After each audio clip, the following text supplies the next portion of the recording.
And we've got news and reviews about comics you can use. Stay tuned for Comic Book Spectrum.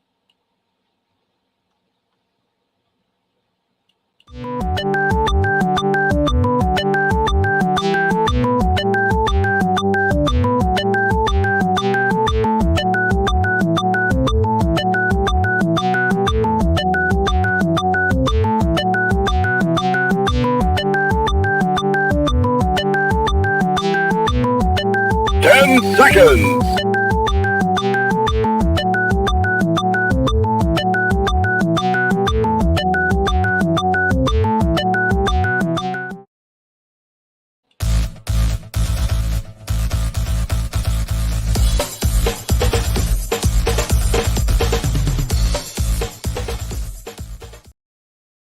Now comes the part where we throw our heads back and laugh. Ready?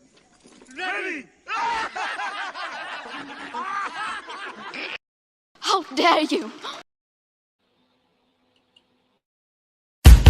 Welcome to Comic Book Spectrum, a Rising Tide Broadcast Network production. Get ready to explore the world of comics, past, present, and future, with our panelists Eric Hawkins, Brian Rodman, and Clyde Hall. And now here's your host, Brian K. Morris. And good evening, everyone. How the heck are you? Welcome to Comic Book Spectrum. Whether you're watching us live or on the repeats, we appreciate you all. Leave your comments. We'll read them, and we'll answer them. That's how this show works. And we're excited to be here. We've got a great bunch of people. We've actually got all five of us for once. Dear heavens, that's got to be a rarity anymore. Check Revelations for this. But anyway, we also have some thank yous to give, and one of them is to, of course, our sponsors, namely Rising Tide Publications. Check out the Terrors later this year, hopefully later this summer, and also Plasma Fire Graphics, when the look of your book matters to you.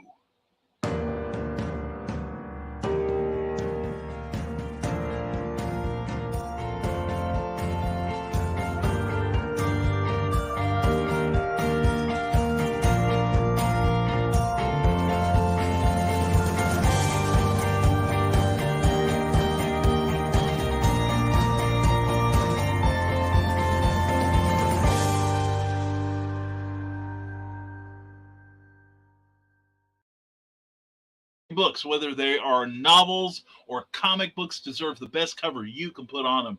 And if you want an expert to do it, then contact Jeffrey Hayes at Plasma Fire Graphics. He does great work. He does it quickly, and he does it for indie creator pricing that you will like. And you can check him out at Plasma Fire Graphics on Facebook, also Plasma Fire Graphics on the interwebs.com, of course. And ask about his rates on there if you would, and check out all the great examples he's got of his great work. That's Plasma Fire Graphics, when the look of your book matters to you, because it definitely matters to your readers. We also, speaking of readers, we want to thank our Patreon supporters who got to read an exclusive blog today, the second half about my trip to the Pulp, the Windy City Pulp and Paper Convention. And one person has already told me they hate me because I ruined their diet. Anyway, check us out on www.patreon.com/Brian K. Morris. And speaking of checking out, we have waited long enough. Let us bring these wonderful people here, namely Brian Rodman, Joe D. McFee, Zombie Slayer Eric Hawkins, and Clyde Hall. How the heck are y'all? Great. Present. Cool. Accounted for. And I'm unaccountable. So anyway, we're in shape here. Glad to have you guys. And remember, folks, we're going to read your comments, so give us plenty of them to work with here. And let's go around the room and introduce ourselves. Let's start with Clyde and go clockwise, and tell everybody who you are and why you are so wonderful. What makes you so wonderful, Clyde? Well, I've got good reasons this week. I'm Clyde Hall. I'm an independent author and contributing writer at the online review sites Comics Bookcase and Doom Rocket, in addition to reviewer here on Comic Book Spectrum. I'm also a contributing writer at Stormgate Press, and man, I'm always... Uh-oh. Is somebody having a chair problem? Yeah, I think it's me, but hold on. I hope it's your chair. No, it is my chair. I'm just trying to figure out why. If that's you, I call a doctor right now. No, this is the chair. Okay. Wait, did Joe fall out and we missed it? No. Some interesting bowel movement noises. That's all. No, I actually leaned forward in the chair, and the chair went down, and it creaked. And it sounds like it was farts and all this other stuff. Well, you stick to that story, Joe. Yeah, I think you were just raspberrying me. Yeah. I don't blame you. I would too. But well, the heck with your lack of confidence. So there. Yeah, there you go. But this week, I'm proud to be in such good new pulp company as Stormgate Press, where I'm a contributing writer. At the 2022 Pulp Factory Awards held last weekend, Stormgate Press took home some gold. Our fearless leader, Charles F. Milhouse, won the Pulp Factory Award for Best Pulp Novel of 2022, Captain Hawkland and the Invisible Enemy. Clayton Merwin won Best Cover Art for this beauty right here, Pulp Reality #2, and then also won Best Anthology of the Year, just like Pulp Reality #1 did the year before. So 2 years running. Yeah. And then Stephen Burks won Best Interior Art for Pulp Reality #3. And our own Brian K. Morris won Best Short Story for Snow Ambition, published by Bobby Nash at Ben Books. And that you're like, well, that's not Stormgate. Oh, contraire. Bobby and Brian both are very much part of the Stormgate family. So congratulations to those folks. And also check out our work. Those titles are out there and available on Amazon. Also, check out our webpage at www.stormgatepress.com. Excellent. Thank you so much, Clyde. And Clyde, you helped make that award happen, with your writing. So take a victory lap yourself. I'm part of the team on that, on Pulp Reality too. So yes. Darn right you are. And next in sequence is Zombie Slayer Eric Hawkins. Eric, explain yourself. Hey, I'm an independent comic creator, mostly known for the Zombieful World of Oz and a couple other books, but mostly I just work on my own stuff typically. Right now is a perfect time to sign up for my YouTube channel because I put out videos every day this week because I have to draw like 53 sketch cards for my last campaign, so I've been doing time lapses of them and posting them up there. So other than that, you can find me here Thursday nights. Then later on Thursday night, you can find me on another channel drawing. So that's about it. All right. Thank you, Eric. And here he is with a campaign coming up soon is Joe D. McFee. Yep, here I am. I'm here. Actually was looking over some editor's notes for Amazonia's #7, which is coming up here within next week. Next week. Next week, Saturday. We will be launching and everything. So we got the final edit to make on it. We're going to make those final edits.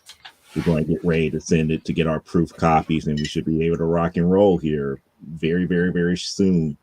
And we're going to be launching next Saturday, the 21st.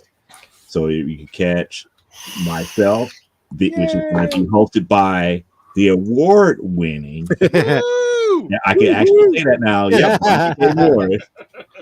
who's actually going to be here more so, grilling me to the T about what's really going to happen with Amazonia issue #7 and why you guys should back that particular issue out there on Kickstarter. But outside of that, I'm here on Comic Book Spectrum on Thursdays, and normally my show, which is from the Desk of a Small Press Publisher, but next week it's going to be the Brian K. Morris show because he's hosting the launch party for me. But he's doing it on my platform. But it's his show, not mine. Every show is my show, Joe. It's about time we realize that. Anyway, thank you, Joe. Thank you for being here, man. Okay. And now back to work. Anyway. And there he is, the man, the myth, the legend, the man drinking from the cup, holding on to one of the most wonderful things in the world, and a comic too. Anyway, there he is, Mr. Brian Rodman. Hello, everyone. It's good to be back on this wonderful show with these wonderful people. So wonderful. But I am a local. Sorry, Local. I'm in free comic book day mode. I am I'm an independent comic creator. And right now, for one more week, we are on Kickstarter for issue 2 of the Nebulizer. It's about a chronic asthmatic in a feisty AI-controlled nebulizer suit named Albie as they fight through a post-apocalyptic world filled with allergen mutants. Here's some spoiler pages from issue 1. And yeah, guys, we are not funded yet. So let's fix that. So we can get this thing made and yeah, get this ball rolling. I would love to see a stretch goal or two, just so you guys get more stuff. Yes, the extra funding helps pour back into this, but man, we would really love to throw more goodies your way as well. And you will personally offend Brian K. Morris if you don't fund this. I'm just saying. But we will actually see, look at that face. You don't want that face to show up in the dark alleys that you pass if this thing does not. Look at that. That just strikes the terrors into newborns. Look at it. Exactly. I mean, I just peed in fear. It looks like a rabid detective chimp. I don't know.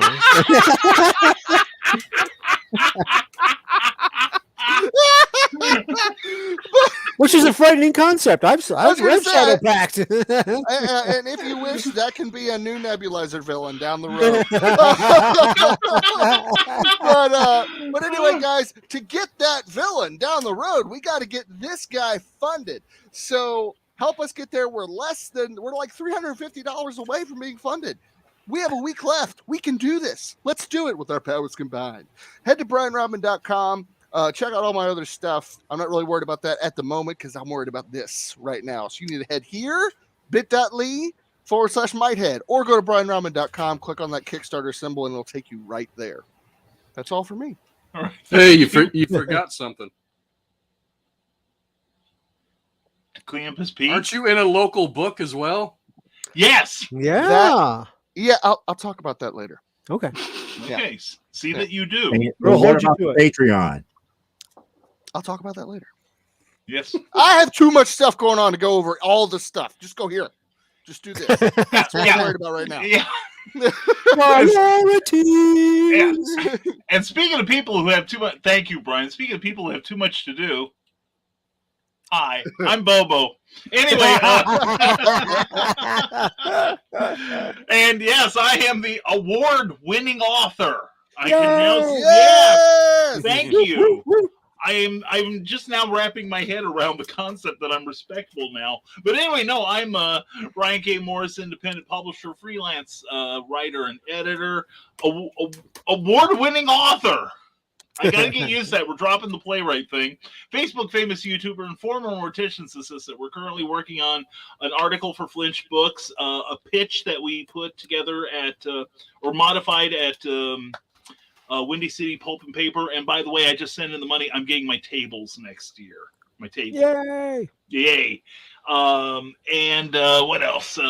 And the day after Joe's show, I'm going to be in Carbondale, Illinois at one of the local pizza places, but we'll be discussing that at on Nevermind the Furthermore, Monday, Wednesday, Friday at 10 a.m. Please join me tomorrow for a show. And I think that's mostly it. And if you want to find out more about me, go to risingtide.pub. That's where all the information lurks. So, well, we've gone this far, and so now we must face the opinions of our audience. Brace yourselves. Read them and weep, literally. No. Yeah. Anything but that. No, we love them. We love Donna Carly. Mwah! She hurries in and makes herself comfortable. Don't forget, she's also got a new book on Lulu.com, as does Carl Witzman, a sequel to the Mangaster cheerleader of Calhoun County. I said that in one breath, and it's got another great cover by the one, the only Eric S. Hawkins. Yeah. That's me. That's him. He's my favorite. Eric, next to did you everyone know else. you did that cover? Yeah. I said, Eric, did you know you did that cover? How would I not know? I don't. It was a joke. I don't Move do on on my with the comments. all the time. They're turning on each other, folks. This is now turning into the terrific three. Anyway, Carl Witzman, we're glad you're here too, and been watching the Eric drawing his sketch cards for the Kickstarter. This is going to take him a while. Uh-oh. He quit. So these are inked already. Ooh. Nice. Yes. I print up my own sketch cards with my logo and stuff on. You stud. These are penciled already. Wow. Oh. Nice. I'm halfway there. Halfway there. And Whoa. Hanging on a prayer. yeah, and that's halfway. That's half of them, right? Yeah. I got that's only half. Oh dear God. Then I've got I don't know how many sketches doing the hardbacks when those come in.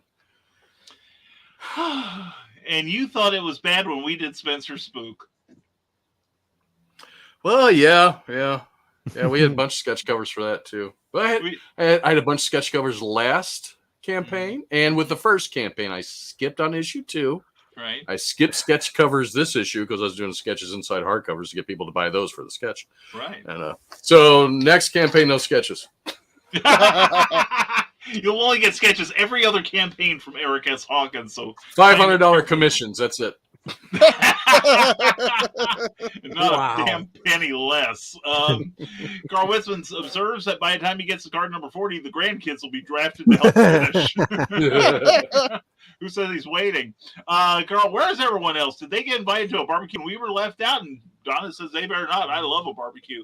And Ryan Permisson goes, so what's up, CBS crew? How are you? Wearing my CBS shirt tonight. Woohoo. And that's probably all he's wearing. Woo! Yes, in fine Ric Flair fashion there. And hey, Ryan. And, we got a good question here. We're going to save that for later. And we got 2 questions from Ryan. So stick around, Ryan. You'll get your answers. And everyone, and hello. And Nicholas Anthony Tockert, good to see you. Friday nights, go to YouTube and watch the Historical Fencing Guild because he's brilliant. And CBS. Oh, wait, wrong network. Yeah. CBS. But it's like the old, it reminds me of back in the late 60s when the Smothers Brothers had their controversial variety show canceled because they were very outspoken about the Vietnam War. And one of their regulars, Pat Paulson, who actually ran for president in 1968, very deadpan, Tommy Smothers made a statement that the C in CBS stands for censorship. And Pat Paulson later said, Tommy, you said that the C in CBS stood for censorship. Did you have to tell everyone what the other 2 stood for? So, and Ryan has shared this show. Thank you, Ryan, so very much. And Ryan says, hope you all had fun at Free Comic Book Day last weekend. Buy anything cool. My shop right now is trying to catch up on my the missing issues of Doctor Who magazine. I have not received one since early 2020. Those things cost about $10 a piece, and they're coming in 3 at a time. So Cookie and I are probably going to have that talk again. The one where I shut up and listen and just nod my head and say, yes, dear. So, but I did get some good stuff. I will be covering some of my Free Comic Book Day stuff when I do my review. And everyone's saying hello. And congratulations to all the award winners. Thank you sincerely, Carl. Thank you so much. And we are very proud of that. We really are. It was kind of funny because Cookie said, you're gonna win at least one. Sit on the aisle. And I said, okay, I will. And we sat towards the back. And then the first one was Charles for Best Novel. So I went up and I read a statement that Charles had given me to read. Then the next one was mine. Then the next one was the cover. Then by then, everyone's like, well, it's Stormgate Press again. Press again. And I'm like, it's not going to happen 5 times. It's not going to happen. Sure enough, it did. The only thing we did not win was and I'd be surprised if we did. It was kind of like a Grand Master Award for people that had, and they don't do this every year, so this really is special. They only do it like every 3 or 4 years. Nancy, was it Nancy Hansen? Nancy Hansen, yes. because she not only is an incredibly prolific and talented writer, she also does a lot of mentoring of new writers, does a lot of encouragement to them. So it's more than just her talent and her her productivity alone. It's just like she is, I guess she is just an absolutely wonderful lady. I've never met her, but I congratulated her on her award today. And like I said, Ron Fortier was the previous winner. So now he's got somebody else that's in the club, which is kind of cool. But otherwise, that was Stormgate's evening. So yeah, Stormgate swept it. That's awesome. I love it. Oh, I was very I happy. love it particularly because I'm about to join the Stormgate Press party later this year. There we go. We got to get the other two in here There now. goes the neighborhood. Now, what happens if they don't win anything next year? It's my fault. And then I tell you, we let that Brian in. We let Rodman in. They let Rodman in. They'll let anybody in. Look at that. Well, we proved that already because they let Morris in. So, well, I think we more than conclusively have reached a conclusion there.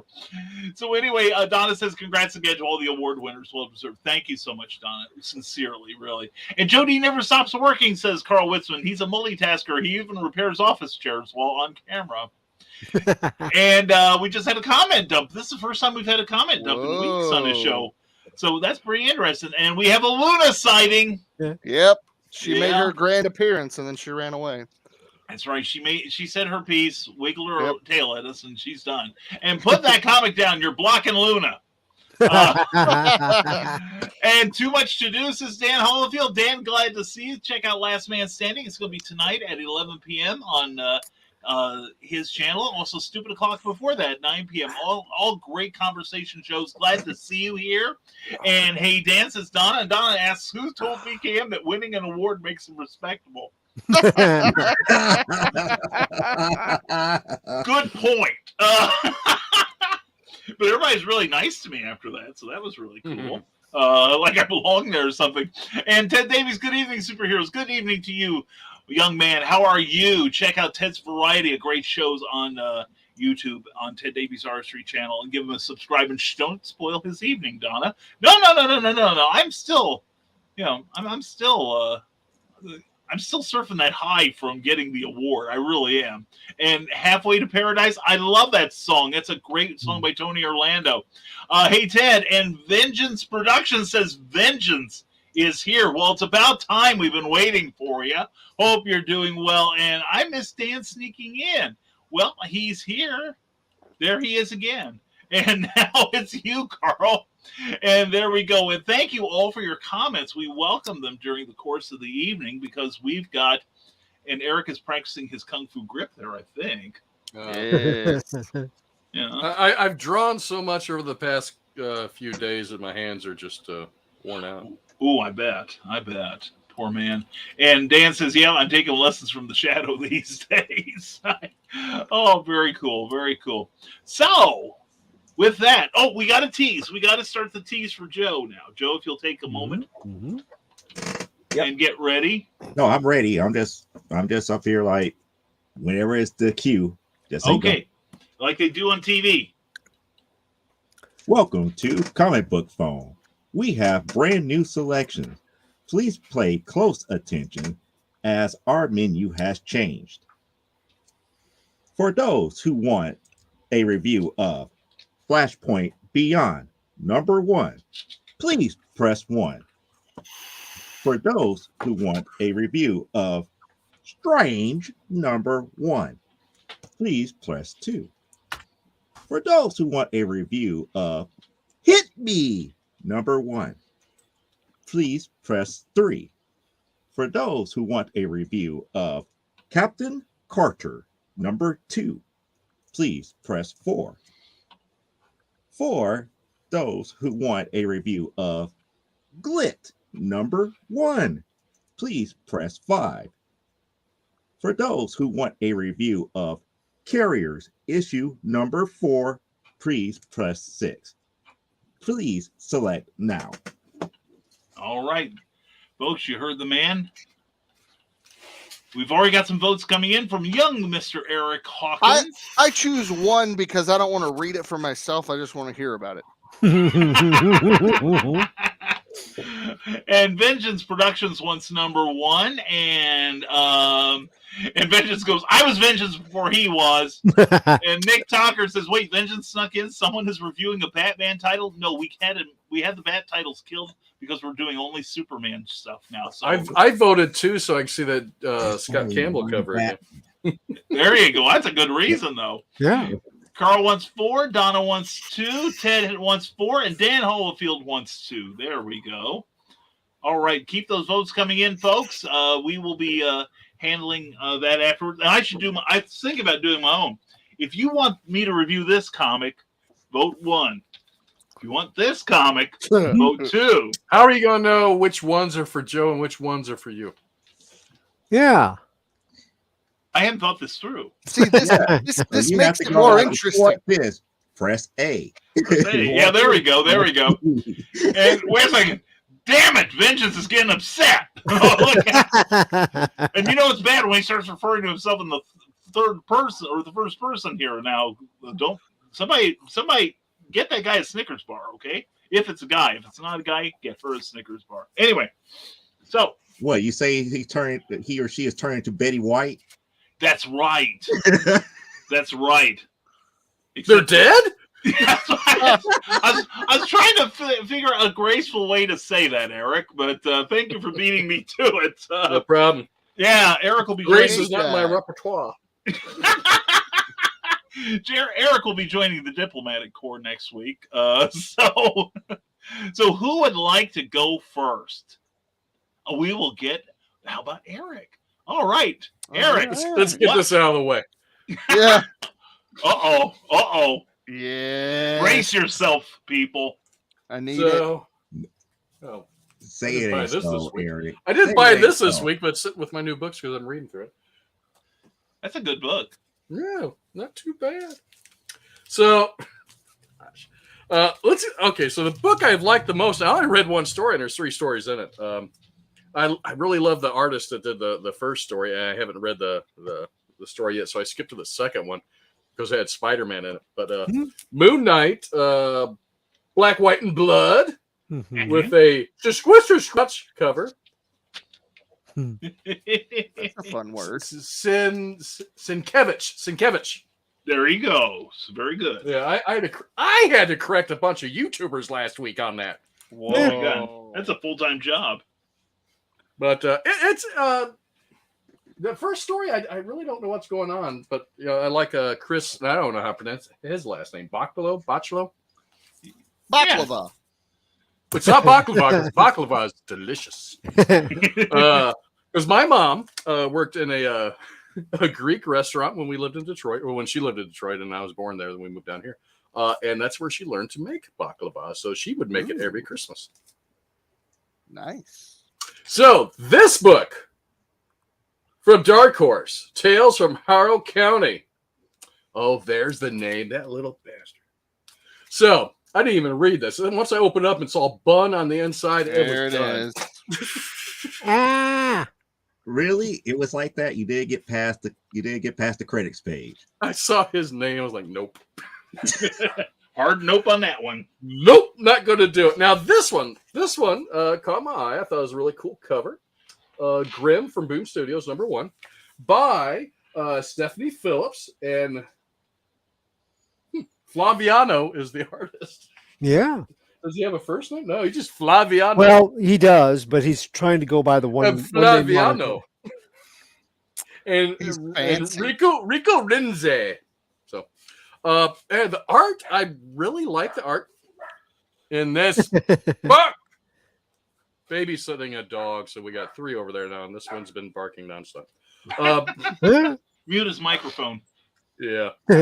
So anyway, the art is very unique in here. I really like it, but it switches kind of a little bit, and I thought it was different artists doing the book, but it's only Flaviano. Because like the first page, I thought that was kind of like a painterly style. Yeah. Okay, and then it's like, oh, cool, and you got the lyrics of "Don't Fear the Reaper." Of Grim Reaper playing in the background, what kind of, and then kind of switches back to regular comic book art, but some of it's inconsistent throughout the book, which it's not bad. It looks like a different person's doing it at some points. That's why I thought it was different.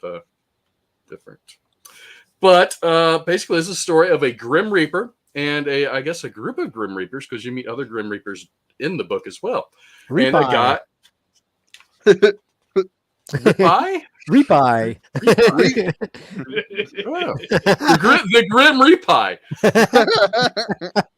It's a sequel to American Pie. We just go ahead and tell it. Bye, all the Grim Reaper. Page spread for the title in case you missed it on the cover.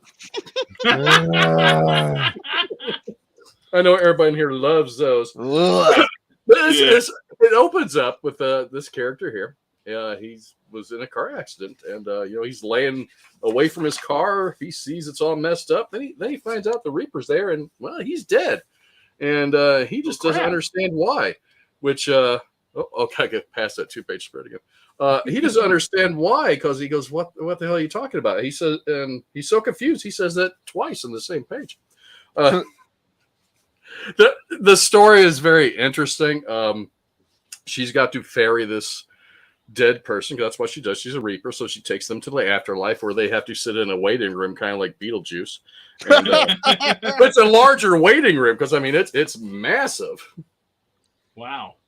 But he's so distraught about being carried over to the afterlife that he steals her scythe. Scythe. Thank you. You say it in your head, you see it on the paper, and sometimes it doesn't come out right.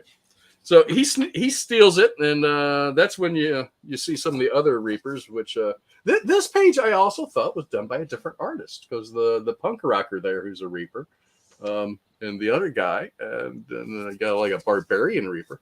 But apparently they've all had lives. I don't know yet if Jessica Harrow, who I hope it's nothing related to the Harrow County book I threw.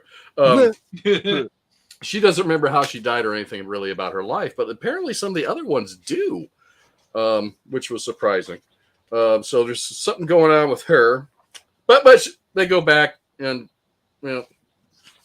there's not a lot to. There's a lot to the story, but it just seems very stiff, and I thought it could have been written better. And I thought Stephanie was maybe a first-time writer, but she's done several works for DC. Lots of Superman I read.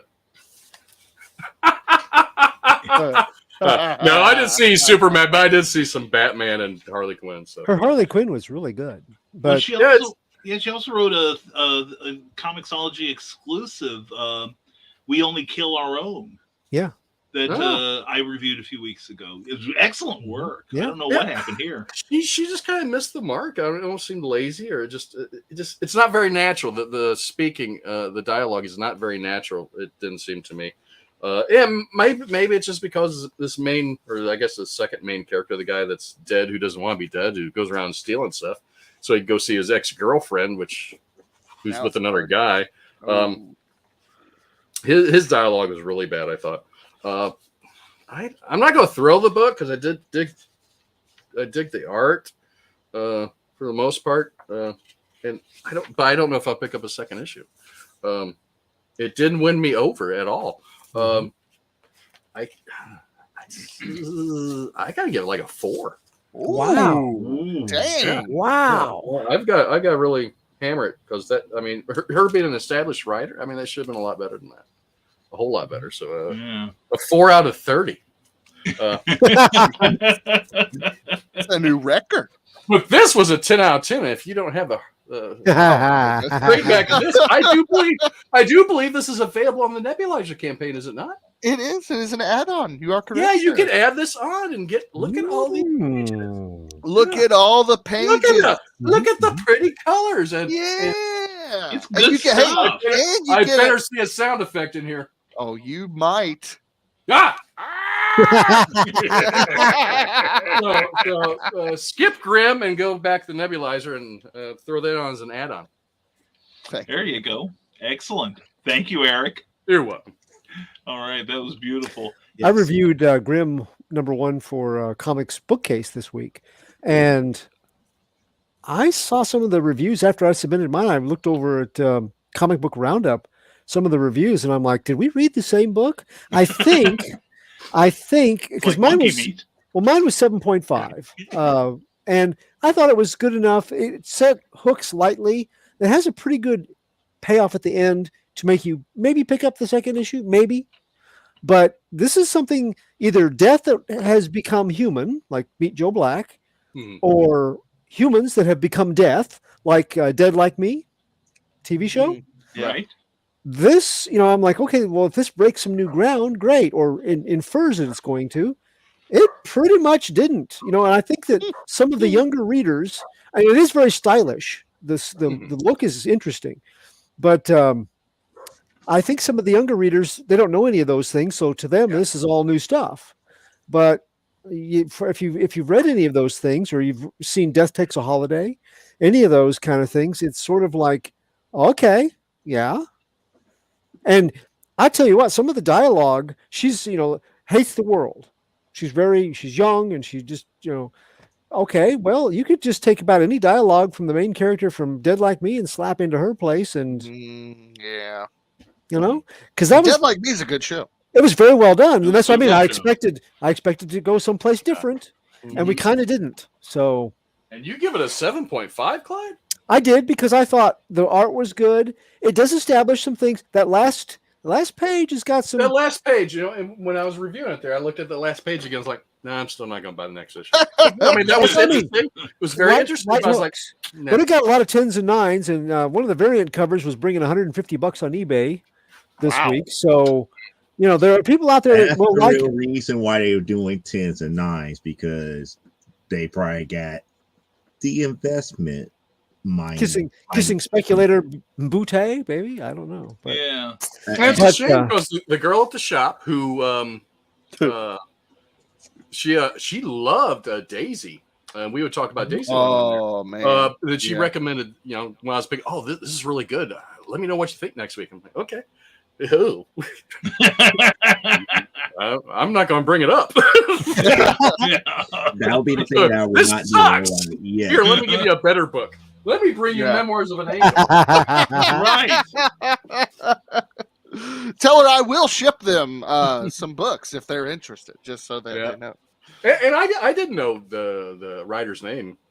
When I saw the name, it didn't register with me anything. And then I actually thought it must have been a new writer. I was like, okay. She's And really. then I was like, oh my God, they've done all kinds of stuff. Yeah, she's pretty prolific. Yeah. She was. It might be. Maybe she's doing some moonlighting for Boom and doesn't have the time to put into it, and just Could be. Or it's an old script. that could be. Yeah. Of course, But now I want to watch Meet Joe Black again. I haven't seen that in years. But if it can pick up in the next few issues, this would be a good crossover with stuff like Something is Killing the Children, because that's kind of a Buffy-ish. And then it went its own way, and you could tell from the first issue it was going to go a different direction. That's what I'm looking for. Series that I finally bought my first issue of that, and I have a suspicion I'm not going to like it. Well, but I could see those characters having a crossover. I could see them building onto it if it improves. But I understand, like, the sales for Something is Killing the Children were very strong to begin with, the first series, and then they've dropped off. They've spun it off into other titles too. So I don't know, but Maybe they'll cross over with Beetlejuice. there we go. I'd buy that. That'd be good. I'd buy that for $1. The art is really good. If you like cool art and don't care about the story, pick it up. Yeah. Yeah. So anyway, thank you, Eric. I appreciate Hey, that. Well done. And who would like, Joe, you want to continue? I think we've got all the votes in. I think everybody has voted. If that was all the votes, then we do have a winner. Let's All right. make sure we got everybody. Let's see. 1, 2, 3, 4. Don't forget to like and subscribe, people. Yeah, If you're don't on forget to YouTube. like and subscribe. And while he's counting, vengeance is more like Clint Eastwood. Oh, we're in trouble. And Donna says, I love baklava. That and the love of gyros was the best thing. It came from my first engagement. And Dan says, instead of sloppy seconds, you get the Grim Pie. wow. Nice. Well done, Dan. Yep, we I think we got everything. So We got a winner? we got we got a clear winner. Okay, good. Oh, and we got Luna. Luna's back, everybody. And Luna's Say back. hi. Oh, so Luna must like what we're about to get ready to review. Oh, God. And Oh. tonight's winner. Just say hi. That's all I want. Look at the Hi, camera. Luna! Just look at it. Hi, She's Luna. like, Ah! she's like, me I will down. kill you. I will slay you, human, if you don't feed me. So, anyway. All I want was a drink of water. A simple drink of water. Yeah, and I faked her out today because this is coffee. Oh, great. Now the cat's going to be up all I night. was looking at Dan's next comment. Dan, when it comes over on StreamYards, it doesn't show the deleted comments. It keeps them there. Yeah, I still see it. I still see it. Anyway, hi, Luna, baby. Smooches from Donna. And thank goodness that Calvin is asleep during the Luna attack. Oh, why don't you let me drink from your cup, Daddy? I want coffee, too. I can see that now. She does not need coffee. She turns into a squirrel at like 9 o'clock and runs. She literally climbs the walls. Yeah. Like the door frame, she'll just like, ah! And I'm just like, what are you doing? She's so scary. So, Brian's got an evening to look forward to. And until then, Every night. every damn night. Anyway, let's turn the camera over to Joe D. McFee, who has got a review. What was the winner? The winner here is Strange #1. Hubba, hubba, hubba. Yeah, Everybody's looking for some strange. Yeah. Sorcerer Supreme. And in her very first issue, and this is the J. Scott Campbell cover, by the way. Ooh. So, Screen capture, Eric. so just to let you know who's on the creative team, we got Jed McKay as the writer, Marcelo Ferreira as the penciler. We got Don Hall and Roberto Paggi as the inkers on this. We got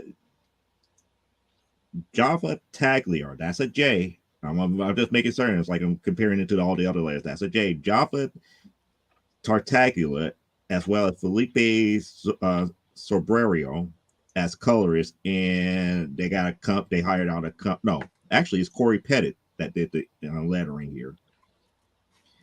You know, Joe, I think we need to hire more Americans to do some comic books. People You'd be surprised. They might be American names. All of them might be American. I think you would think we got away from all the Billy Bob Smiths, you know.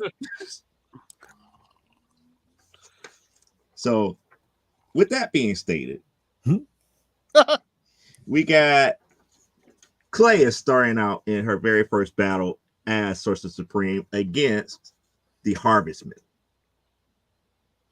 And, you know, for those who know who Clea is the estranged wife of Stephen Strange, the Sorcerer Supreme of this Marvel Universe's Earth.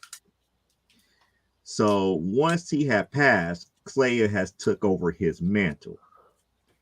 And we see her fighting the Harvestmen, and it was, you know, pretty much the reason why they're fighting is because she's trying to bring back Stephen.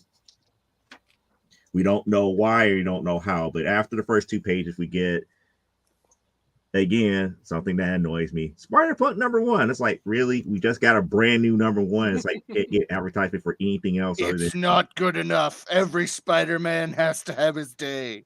Exactly. Almost Bad as another book, which I was almost like would have been happy to review because that's the only Batman that I only recognize. And this brings us back to the Sanctum Sanctorum and everything. Clea finally gets back. She kind of relaxes and everything. And then there's a knock at the door. And you would never guess who's at the door. Take a wild guess. Stephen Strange. Wrong. Oh. Strange is dead, right? At this time, Strange is dead. At this point. Yeah. Let's see, it's Marvel, so it's either Wolverine, Ghost Rider, or the Punisher. Wrong. Blade. Wrong. Moon Knight. Man. Wrong. Wong. later Batman. on. 200 guesses later. Yes, but somebody that Dormammu. we forget about. Dr. Fate. Oh, wait, Batman. no. That's wrong universe. Paste Pot Pete. I wish that would be funny. That would have been funny, Paste Pot Pete. But no, we got now Clay faced Doom. Ooh. Oh. So Dr. Doom shows up, and he was like, "Hey, I'm here. We have to talk." And pretty much he's trying to punk her out of the mantle of Sorcerer Supreme. And it's like, I'm just here to visit you as a courtesy. Nothing, when I'm not here to fight this, that, or the other. I just up here. I just want your title. You're just going to give it to me. I deserve it. Pretty much that's the way he approaches it. And then Clay kind of like laughs at him. It's like, really? You think I'm just going to give you this medal? It's like, what makes you deserve this title of Sorcerer Supreme? You don't think Steven would just leave it to his woman and then she just snaps after that? Punk's Dr. Doom like no tomorrow and everything. And Doom was like, okay, fine. The next time I show up, be prepared to battle. I'm going to take it away from you. And this, that, and the other. And then, like you said, there's Wong. He comes to the door. Hey! Two Wongs don't make a white. Yeah, right. Yeah. And he was like, wait a second. What's that Doom that just walked out of here? Like, yep, pretty much that was him. And it's like, yeah, I had too much to drink. I'm still trying to get over Steven being gone and this, that, and the other.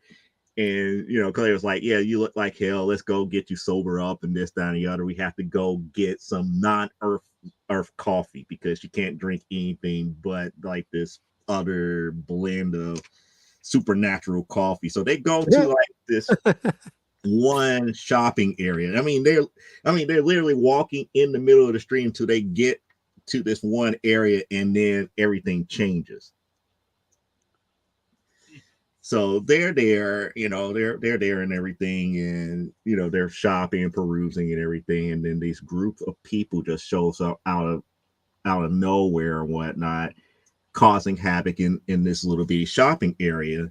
And Claire happened to see it, and she just like, okay, fine. If y'all go ahead and do this, fine, I'll take care of it. And we all know how murderous Claire can be. I like her. Isn't she Dormammu's niece? Yep. Yeah. Yes. So pretty much, Claire rips them all and doing everything, and Wong is just, and everything. He's looking at all of this, he's just not nothing. And one poor guy who's like, hey, I gotta get out of here. We don't have the backup. You guys have enough time to get here to kind of save me and this, that, and the other. And Clay was like, yep, you're right. You don't have enough time. Kills him too. It's a bad day. Kills him too. So they finally get back to the Sanctum Sanctorum, and Wong was like, there's one thing that you have to realize. It's like, what? It's like, you like killing people. It's like, well, what's the major problem with that? Being Sorcerer Supreme from where you're from, that's perfectly okay. But you have to remember, you're the Sorcerer Supreme of Earth. They look down on you, just random killing. It's like, but that's not. It's like, but I'm Sorcerer. It's like, yeah, you're the Sorcerer Supreme of Earth. You have to remember, you're the Sorcerer Supreme of Earth. Earth does not understand those, the live and let live type rules like that.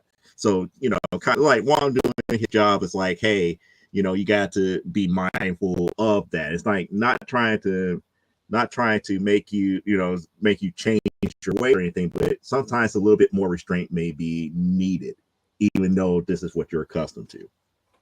So as they was going through that, and it's like, wait a second, your spell went off. So they looked at it, and it's like they see the room and everything, and Clay was like, you're right. It got to be him. So Clay powers up and takes off, and one was like, no, hold up. It could be a trap. It could be any of this other stuff that could be going on. We don't know what truly set off your spell. So she's so enamored about getting Steven back that her spell went off that it was Steven coming back. So she flies out to where that location is, and she looks and she sees that something is being resurrected. And she calls out to it, Steven, is that you? Is that you, Steven? And it turns out it's Thunderstrike. Oh, being cool. raised from the dead by what's his name from the very beginning? I can't even think of his name now. I want to say Harbinger. Oh. No, Harvest Man. So Harvest Man actually bring back Thunderstrike. So Thunderstrike is now being resurrected. So that means we're going to have Clea versus Thunderstrike here eventually, and she's going to have to deal with Harvest Man eventually. And that's what leads up to the next issue. Overall, for all the hype, for all the talk about, oh, they're not liking what they're doing with Doctor Strange should have never died, the mantle should have never been passed to Clea. Guess what? Get over it. This was nice to see, nice change of pace, because it makes me want to read this series now, as opposed to Steven. Steven has his quirks, but she has her quirks even more so. And the fact that not too many people could punk Doom, Doctor Doom like that, that tells you how much of a character that she really is. And she just have to learn how to tone it down a notch, as they say, like tone it down a notch. You're okay, but tone it down a notch. She has to learn that about being on this earth and taking over that mantle the way that she wants to take it over. Because like I said, she always wanted the mantle of Sorcerer Supreme, that she literally crossed over several universes, married Stephen Strange, and now she has the title, but she has to remind herself, I am the Sorcerer Supreme of Earth in this dimension, which does not follow the rules of all the other stuff that I'm accustomed to. So with that being said, I give this issue an 8 out of 10. It could have been a lot better if there was more meat to it as far as what Harvest Man's real intentions are. But the reveal of Thunderstrike coming back, kind of got me interested in picking up issue number 2. So that's something for you guys to look forward to as a whole here. And if I do pick up issue number 2, I'll let you guys know, and it might be an option here on Comic Book Farm.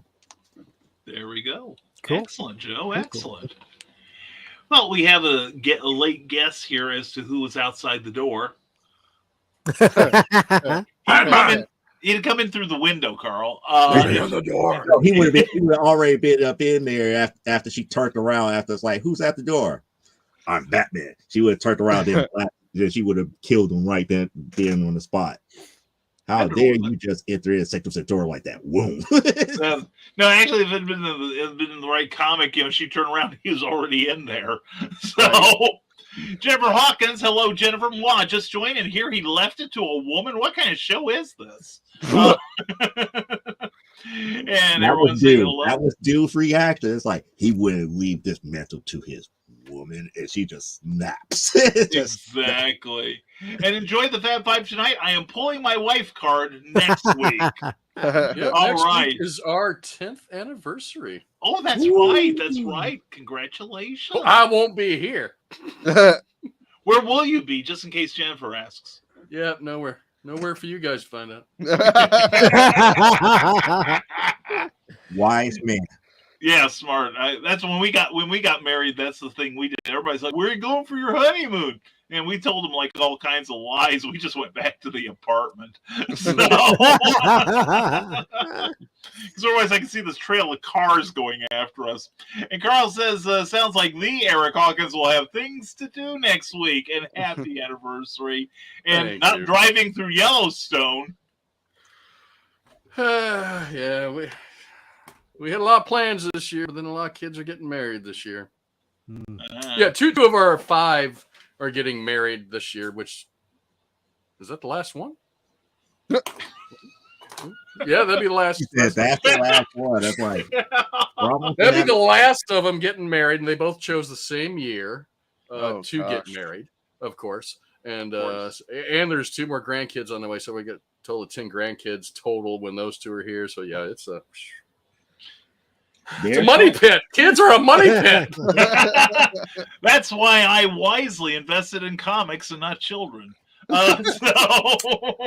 Yeah, well, I don't know about that, but yeah, well, no, I was, it's the old curse. I kept being told when I was younger, I hope you have kids like you. Yeah. And it's like, what and am I? You laugh at them in their face. They're like, ha ha ha ha ha, and look at me now. Yes, right. You don't. I have an award. Anyway.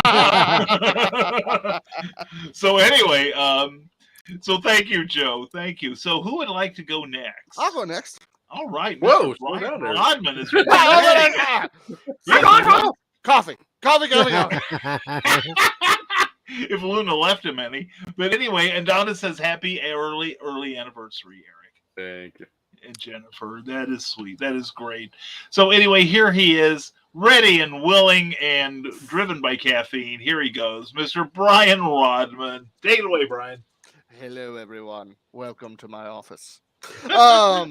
So this past week, I had the honor and privilege of actually being a guest at our local comic book store, which is Comic Book World of Louisville, and we had a great time. We had a blast. We sold a lot of books, but we celebrated, like everyone else, Free Comic Book Day, because screw horse racing. And I picked up some really cool books for Free Comic Book Day, but the one that I wanted to talk about briefly is Hollow, a new young adult series. I'm a sucker for Headless Horseman stories, and this is a young adult series by Boombox. That it's a graphic novel, actually. Sorry, it's not a series. It is coming out in September, and this is kind of like the first chapter, where you get introduced to a couple of the characters. It is very much, I could see this comic being a CW show. It's not as annoying as a CW show, so it would be a good one. but it's pretty cool. It follows this is I don't think she's a descendant necessarily of Ichabod Crane, but her last name is Crane. Her first name is Izzy. So I'm pretty sure. Is she a crane or is she not a crane? I don't know. They don't reveal it in this chapter, but we definitely get our Ichabod and our Katrina Van Tassel and our Brom Bones character equivalent as high schoolers, and then of course the Headless Horseman is page 2, full page spread of the Headless Horseman in the flesh, the ghostly flesh. It's a lot of fun. It's a really cool book. I enjoy it. I already put it in my pull box to pick up in September when it comes out. It'll be $20 at your local comic book shop. And then yesterday I picked up some new books. I haven't read all of them, but I kind of wanted to give everybody a little brief glimpse at what I got. I got this new series. This the issue 2 I think came out this week, but it's West of Sundown. Mm-hmm. And it is very similar to like the Hammer horror stuff, except it's all from the vampire's perspective. It's the main character is a vigilante vampire. She essentially, her victims are not so nice people. She's kind of like Sweeney Todd, but a vampire. Mm-hmm. And I love these covers. They're just so cool. Those are nice. Yeah, those could be theater posters. Yeah, absolutely. And the really cool part of this is some of these panels and pages they kind of have some I don't know, some Will Eisner-esque layouts in there. And I'm really digging the story so far. So definitely pick up West of Sundown. And that's from Vault. Also, I haven't read these 3 yet, but I got 8 Billion Genies. This was recommended to me from our comic book shop guys. So was this one, Dogs of London. Clyde, have you read this one? I did a review on that one last week at Comics Bookcase. Mm-hmm. Gotcha. The only problem I have with this is this isn't in the book. I saw the look cover like and I was that. like, that's so cool. Oh my gosh. And then I flipped through it and there was no werewolf. No. There was nothing. No. And so I walked up and John at the front of the store was like, hey, it's like, I read Dogs of London. I was like, is that the one that has the werewolf on the cover, but the werewolf's not in the book? He's like, yes, but it's still really good. So I'm going to give it a try. I haven't read it yet. And then I also got this one. This one's been around for a while. It's God Tremors from Aftershock. Clyde, did you do a review on this? I don't think so. Okay. I remember somebody talking about this. I haven't read it yet. Superman. I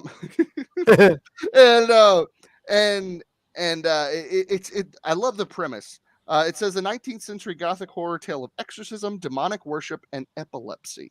It's a really interesting, combination of things to throw in a comic. But anyway, the grand finale is Frank Frazetta's Death Dealer. I picked this up because, come on.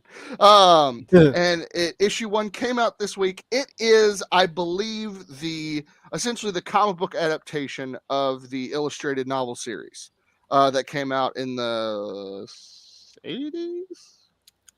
That sounds right. Is that right? Okay. Yeah. Was it John Silk? Was the author James Silk? Something like that. I can't remember. Yeah.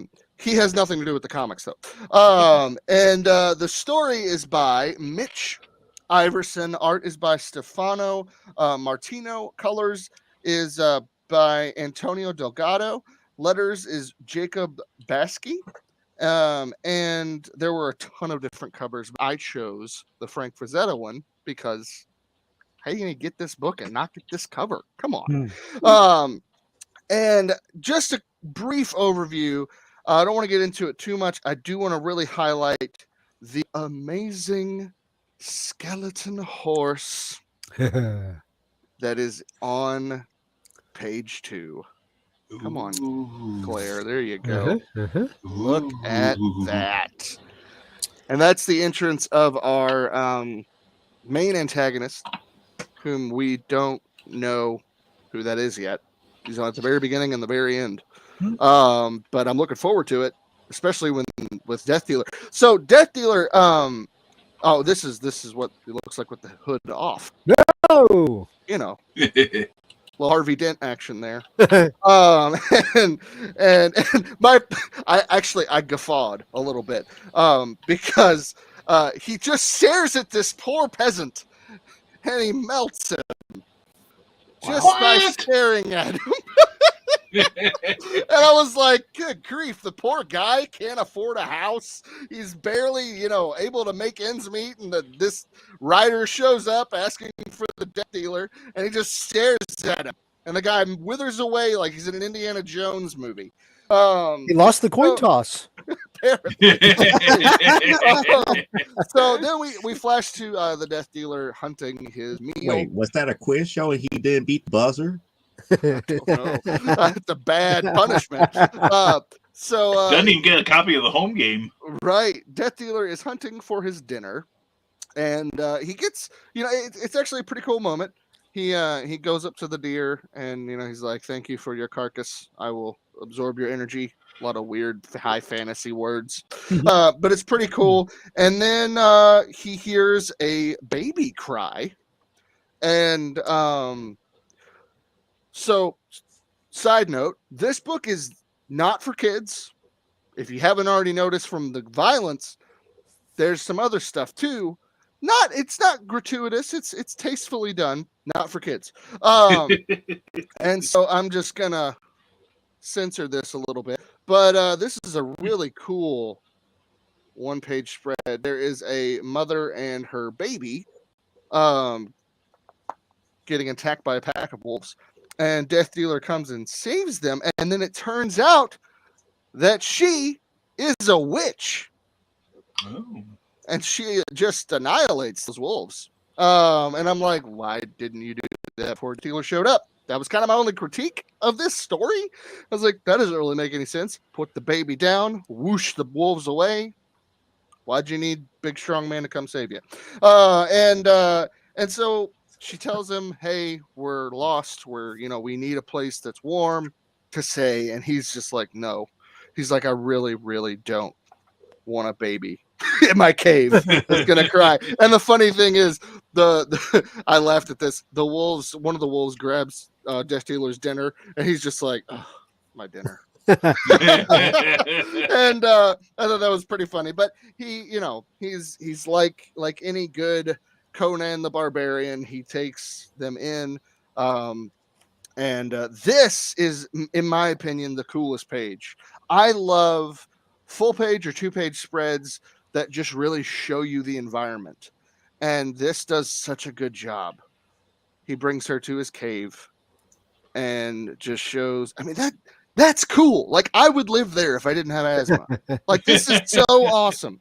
And they have a conversation and then some. And then he's like, "Hey, are you hungry? I'm hungry. I'm going to go get something to eat." And she's like, "You're going to go outside? It's the middle of the night. There's terrors out there." He's like, "I'm not going outside." So he goes further into the cave, as one does, and fights a bunch of alligators. Well, yeah. Giant alligators. And here is where you really start to see that this guy has some issues. It's not just him in his mind. The helmet is also a demonic entity. And we don't get too much into that in the story.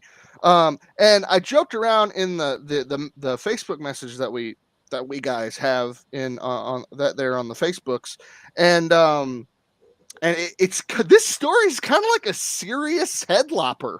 If you follow Andrew McLean's Headlopper series, that's a little more lighthearted. It has some serious moments, but it's kind of like Adventure Time meets Conan. But this is a much more serious and adult take on it. Wait. And How is it Adventure Time meets Conan when Conan hates magic? read the book, you'll see. But he's fighting the alligators to get food, and he starts to lose, and he starts to get hurt.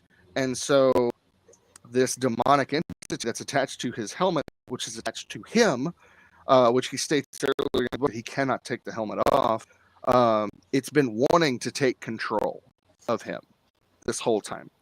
Like the Mandalorian? Kind of, except he actually can't for reasons. But he's in a place where he's dying. He has to let this entity take over, and boy, does it take over.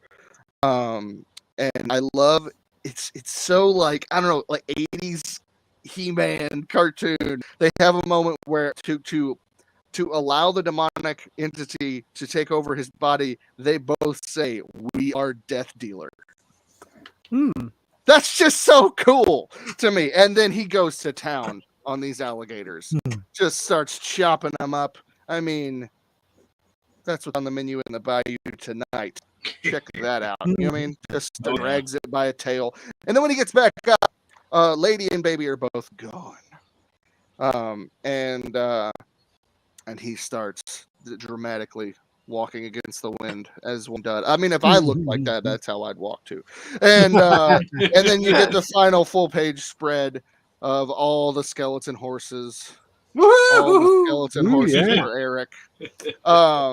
And then of course the cover for the next issue, which I'm not getting this cover. I've already got the alternate cover for this in my pull books. But this Death Dealer from Opus Publishing, which I've never heard of them. So this is awesome. For a first issue, it's solid. It introduces the character, kind of shows the main focus was obviously to show who Death Dealer is, the internal conflict that he has. It did a very good job of showing that. Overall, I give this an 8 out of 10. This is a great story, great introduction to a story, and in the end they have a cover gallery which looks very, very awesome. I'll show that off real quick. So this was the main cover, and then this of course is the one that I got, the Frazetta cover. And then Here's another. This one kind of reminds me of Bakshi's Lord of the Rings. A Yeah. little bit. Yeah. Yeah. And I liked this one a lot too. It was pretty rad. Yeah. So, but the author's note at the end promises that this is going to be the beginning of not just the Death Dealer series, but they're pulling from a lot of Rosetta's illustrations, paintings, different things he did, and they're going to actually start a universe. So we're getting the introduction of a Frazetta-verse if this does well, which makes me happy. I'm supporting it. You should support it too. Go to your local comic book store, pick this up. It's a lot of fun. It's great. If you like Conan, if you like, any of Ralph Bakshi's like Wizards or Fire and Ice, you're going to love this. So there you go. That's my review for this week. All right. Excellent, Brian. Thank you very Yep. much. That's very cool. Very cool indeed. And we have some more comments. Jennifer Hawkins, thanks us all. Thank you, Jennifer. And kind of sounds like the TV series is done on Carleen. And Joe Bachman, glad to have you here. Hope your night's going well. Thank you for checking in. Everyone says hello to him. And there we go. I suppose it's my turn now. Oh, why not?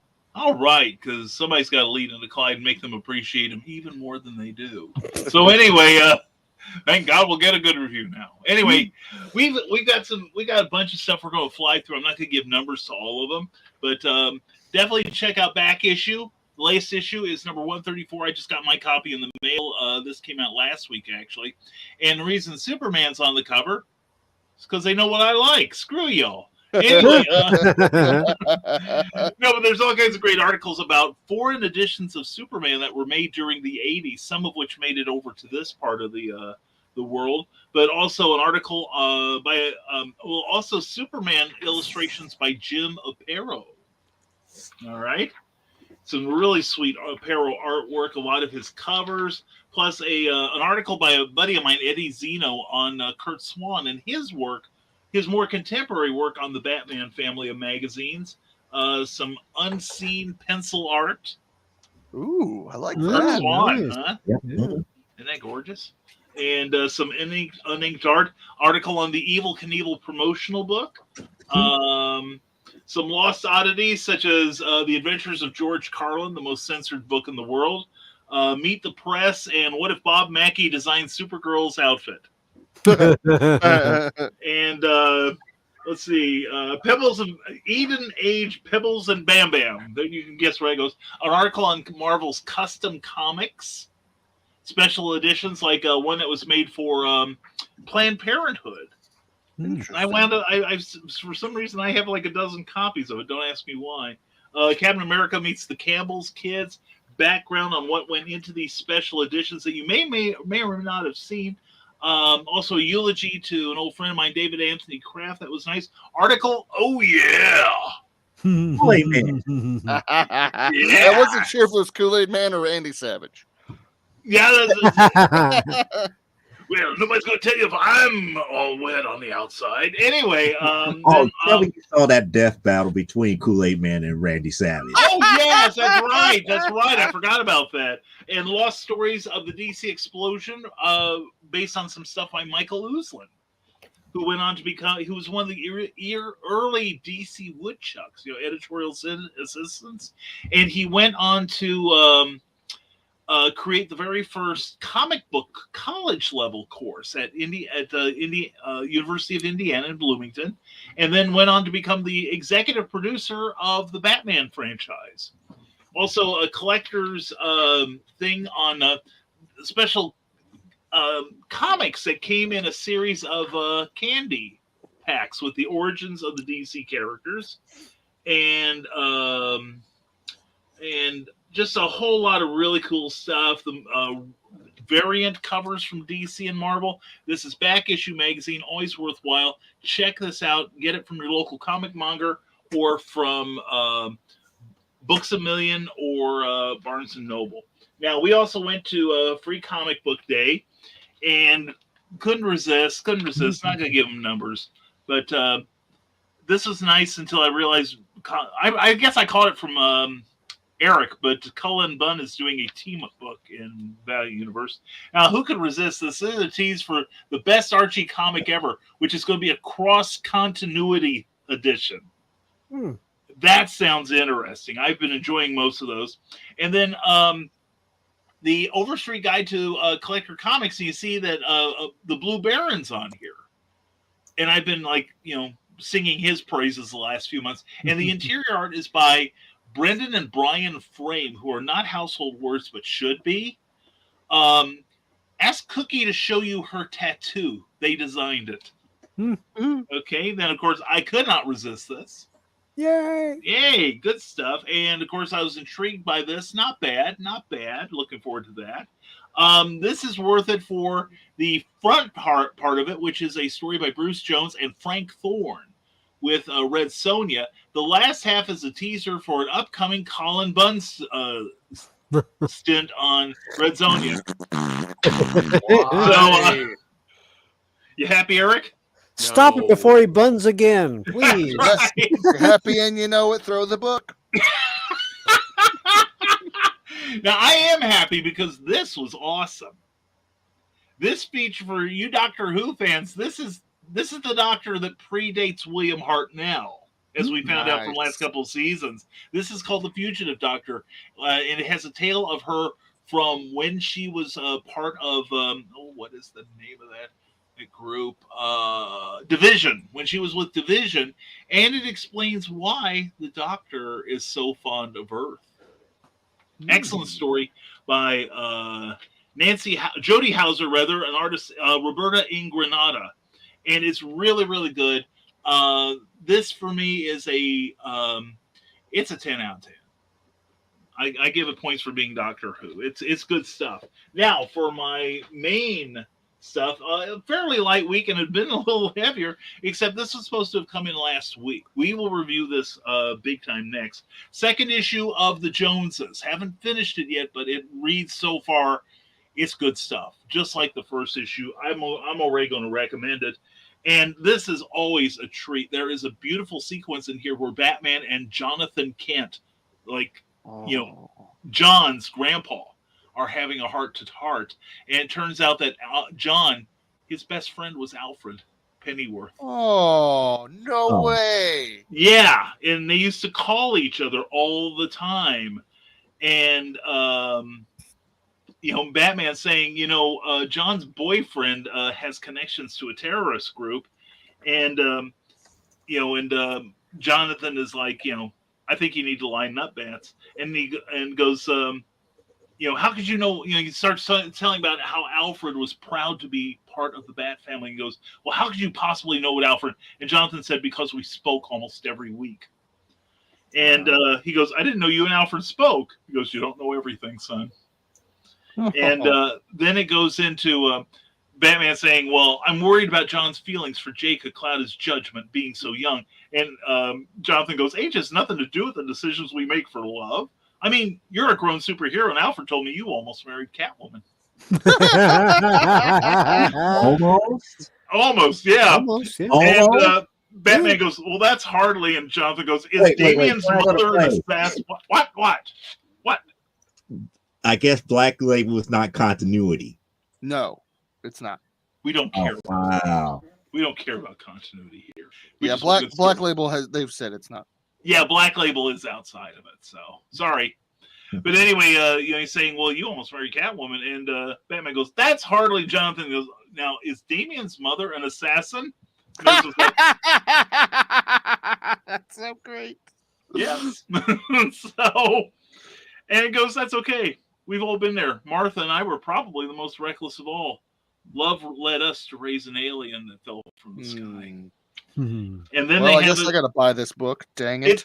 Seriously, this has been a really, really good series. And then they go into a discussion of John's emotions clouding the fact, that he's looking for the best in everyone. And does that help the most powerful man on the planet?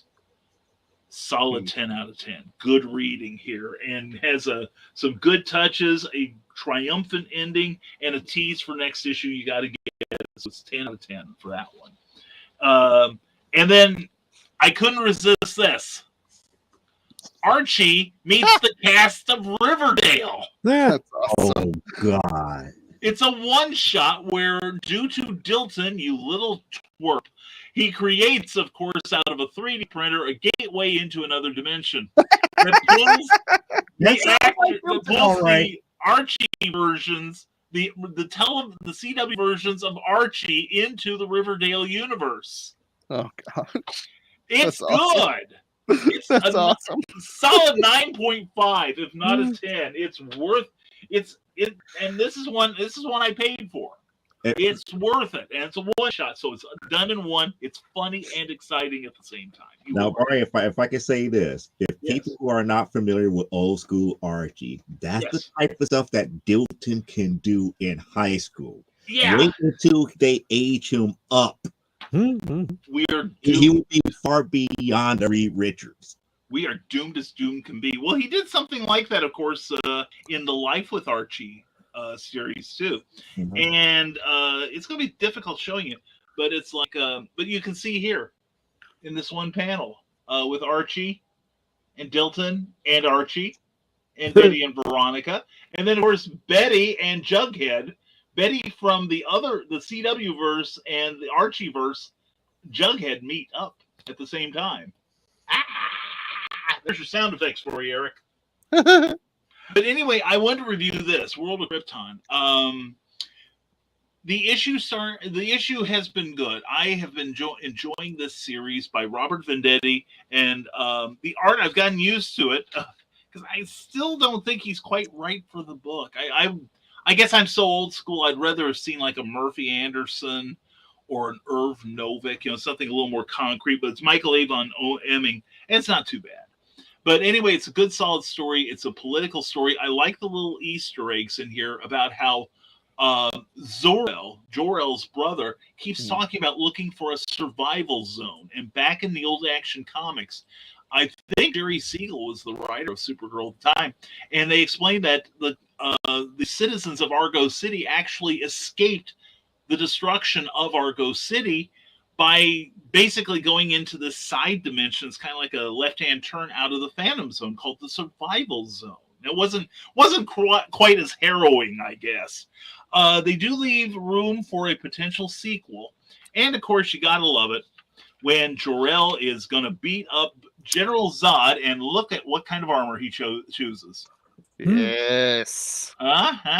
Color holds at work. But like I said, it looking at the whole series, it is a good book. One of the few problems I have, aside from I'm not sure Emming was the right person to have on this book, but he did a very, very good job. The colors are nice, except for some portions where there's like random zipatone. Just because you have it in Photoshop doesn't mean it tells a good story. And it distracts. I would have liked some art, basically like the covers. The covers are gorgeous. They're posters. But the story itself by Robert Venditti has been very, very good. My only problem is that the world of Krypton, just prior to the explosion, has been visited so many times. It's tough to know what's in continuity anymore. But it's a solid, enjoyable read. It really is. Now, if you really want something really good, Kevin J. Anderson wrote a novel about the last days of Krypton that gets the old continuity pretty much right, but it's so marvelously written that I definitely recommend that. And I would recommend reading this if you're into hardcore science fiction, and if you want a story to hang on for the pre-death of Krypton. And it also has a thing in here where Laura decides that one of them will survive. And so she goes looking for Kal-El's new home. So anyway, which was a nice twist. So I would give this book here a 9, and I would give the whole series, issues 1 through 6, I would say it is worth purchasing in the trade paperback. I give the whole series a 9. Okay, for World of Krypton from DC Comics. And that is my review for the week. So Nice. Thank you very much. Hey, we have some more comments. Kitsune, how are you doing? Good to see you, my friend. Sounds like fun. We always have fun here. And let's see. Oh, that's okay. If you're a little late, and let's see, Grandpa's hand is cramping up, so prep those kids to draw sketch cards. It isn't the sketch cards. It's the 65-page coloring book I finished up over the weekend. Wow. Nice. But not to brag or anything. Not to brag. Yeah. I won't say who it's for, but if you come to Heroes for Kids, right? Yeah. In July, one of the authors will probably have that coloring book there. Most excellent. Most excellent. Most excellent. And of course, nobody here likes to brag. So anyway, thank you, Brian. Oh no, thank you. Anyway, now here we go with the true star here, and we should introduce him as the award-winning writer. Yes. Award-winning gold standard. Exactly. And Lissy says, I can't promise they'll be Oz characters, but they'll help. I actually have a Sorry if you get mermaids. Other than Oz. I have to draw a raven. Oh. Will it be I'll draw whatever anyone wants, but very few people ever request anything, so they get zombies. I had someone request the Patchwork Girl of Oz, which I did show that one. That one looks pretty cool. Oh yeah, let's see that. They're sketch cards, so they're tiny, but. Oops, I got the wrong one. Sorry. Joe left. Focus. Focus on it. There. Nice. Yeah. But a little. Oh, there's a little better. At least I got to draw a raven, so that should be interesting. That is great. I don't think I've ever drawn a raven. Well, I know. What's a DC character? Why would I draw it? Exactly. Well, you can always do the old Thunder Agents one. No. He's honest. Yes, that's true. Jennifer, it says, as long as they don't call me Grandma. Good point. Granny Jenny? Dan Granny Jenny? Somebody's sleeping in the car tonight. And Dan Hollifield said he's going to be insufferably pleased with himself for at least a month. I get another month, Dan, because the first week I'm like, really? I got this award? I was wrestling down my imposter syndrome. And Alyssa is our oldest blessing. And Yes. Oz may have mermaids. Eric, you may not know this, but Oz has quite a selection of mermaids, apparently. Dan. I actually think there is. Well, see, now the kids can be put to work. This is great. This is what child labor laws are all about. And my Oz can have anything I want in it, so doesn't matter. Well, there you go. Yeah. Debate ended. So. Killer mermaids. Well, someone who gives killer reviews. That's our own Clyde Hall here. Clyde, what have you got for us this week, my friend? Well, on New Comic Book Day, or on Free Comic Book Day, we had some cosplay going on. And Dan at our local shop, Colossus Comics and Games in Mount Vernon, Illinois, he always divvies up what he gets with the library. They're about a block apart. So for the first time, I had kids coming through, seeing us in our cosplay going, we got our library card too, because they have a lot of free comics at the library. Did you know that? Yes, I did. So it was a very nice weekend, but I they had limits on what you could get. So I picked up things for my grandkids and for some other kids I know that didn't get to go. So all the things I looked at were the young adult stuff. And I really liked the super pets, crypto and the DC, but I really didn't get to see too much of it except also cosplay. So we were busy, but my best reads this week, the 12th issue of Shang-Chi came out, and it wraps up Jin Wen Yang's storyline that I have enjoyed a lot.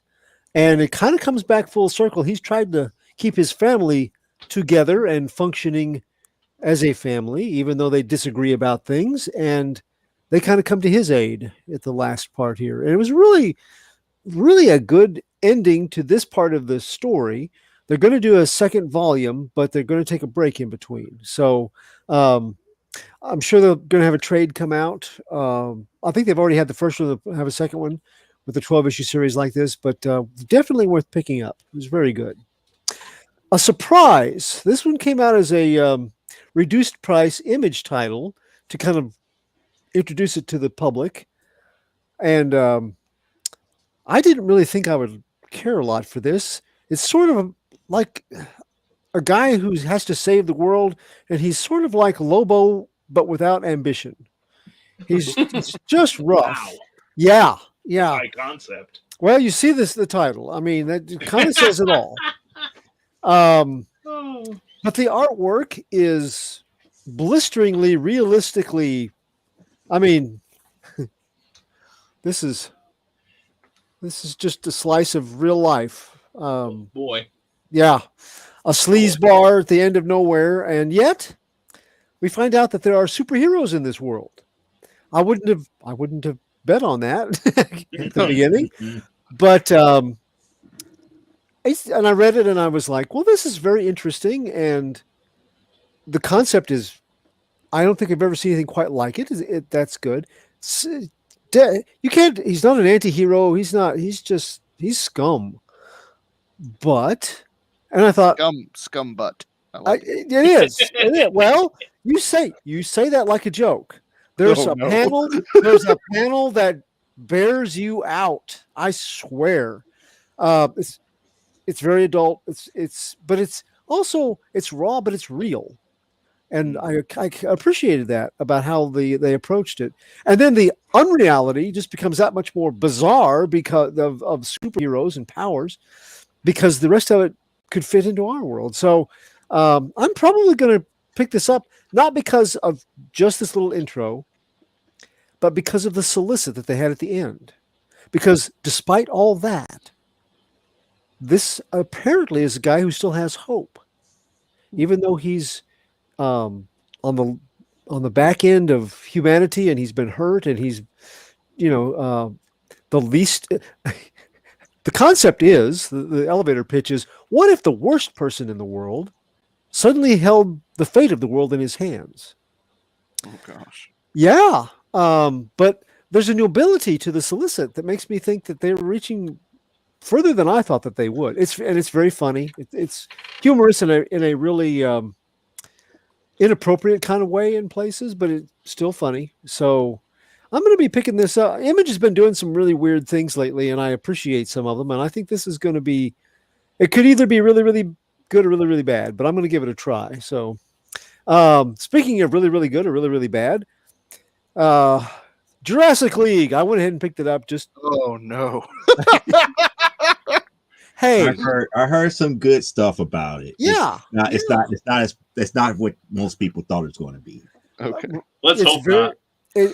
I kept hearing the same word over and over and over from younger readers, and it was rad. And I read it and goes, it is kind of rad. Not offensive. It's interesting, and it's something different. You want different? Jurassic League, and they start off, of course, with the hero of Graltham City. Lots of wordplay like that.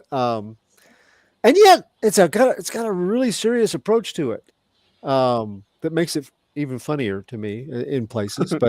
but it was a pleasant read. And I did get Grimm 1. We talked about that. I did pick this up. I reviewed it. Got to see a preview copy of it online, but I also picked it up just to Boom overall. Boom has done some things that I appreciate. So yeah, try to give him some business, but I did order it before I had read it.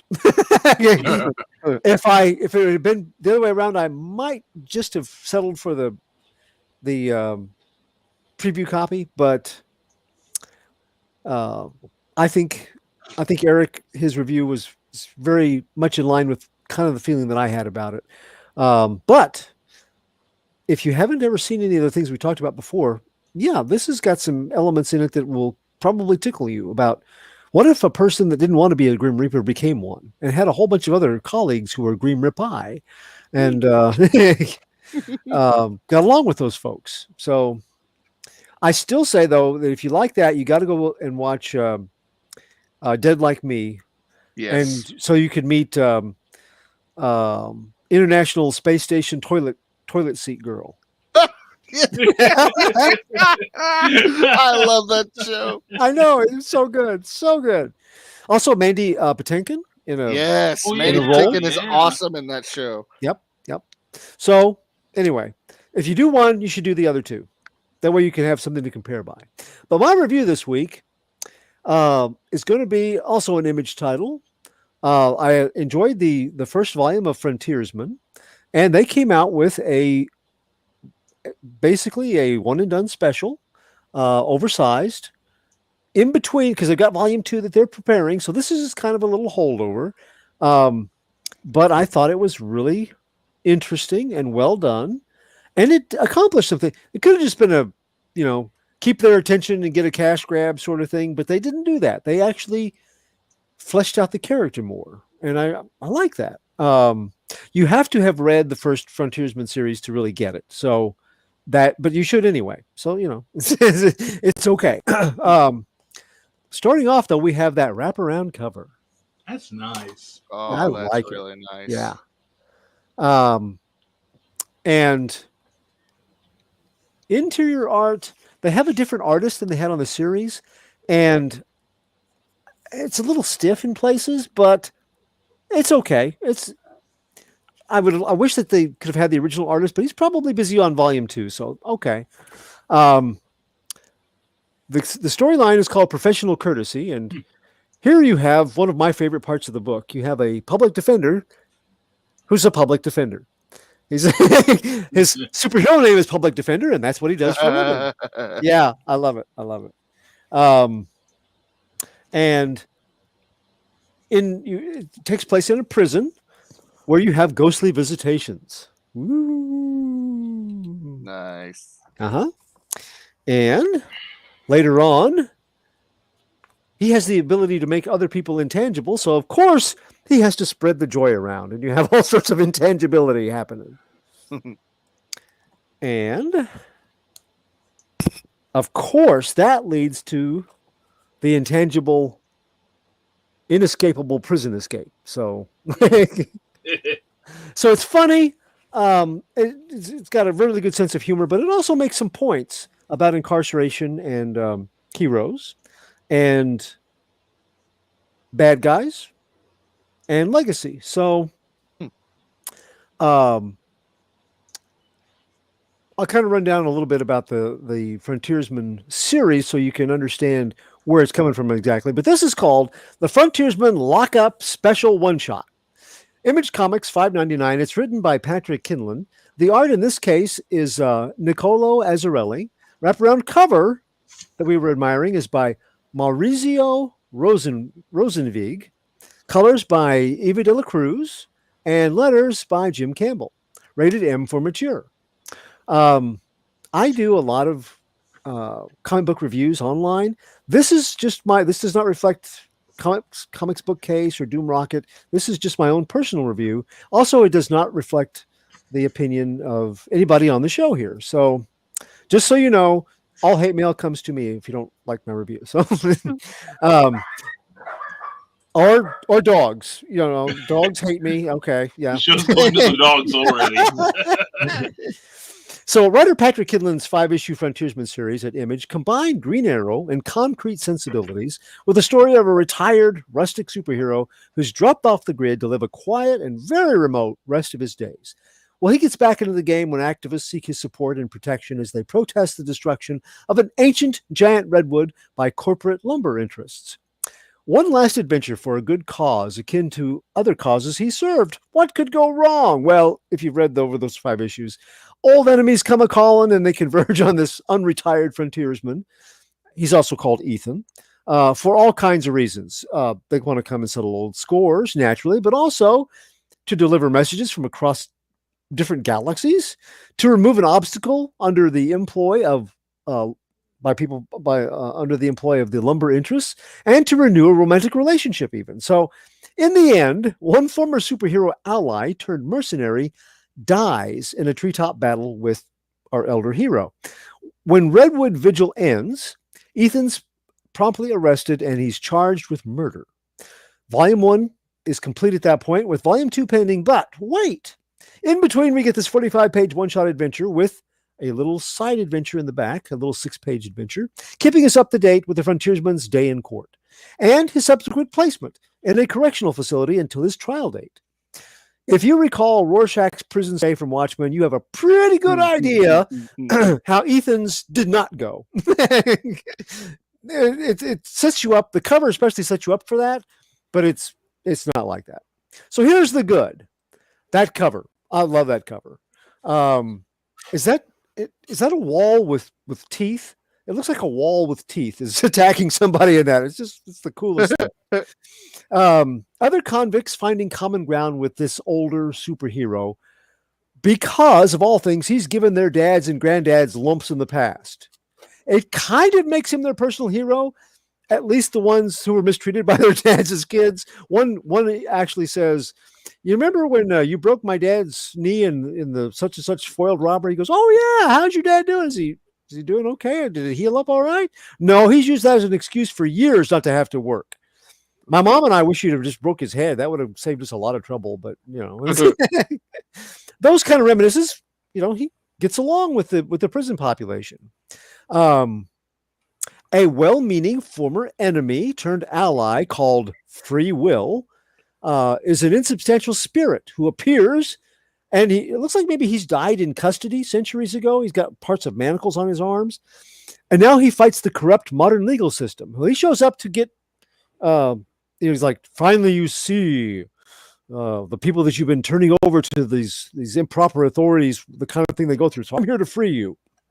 I'm not going to hold it against you that you used to oppose me. I'm going to free you because you deserve it.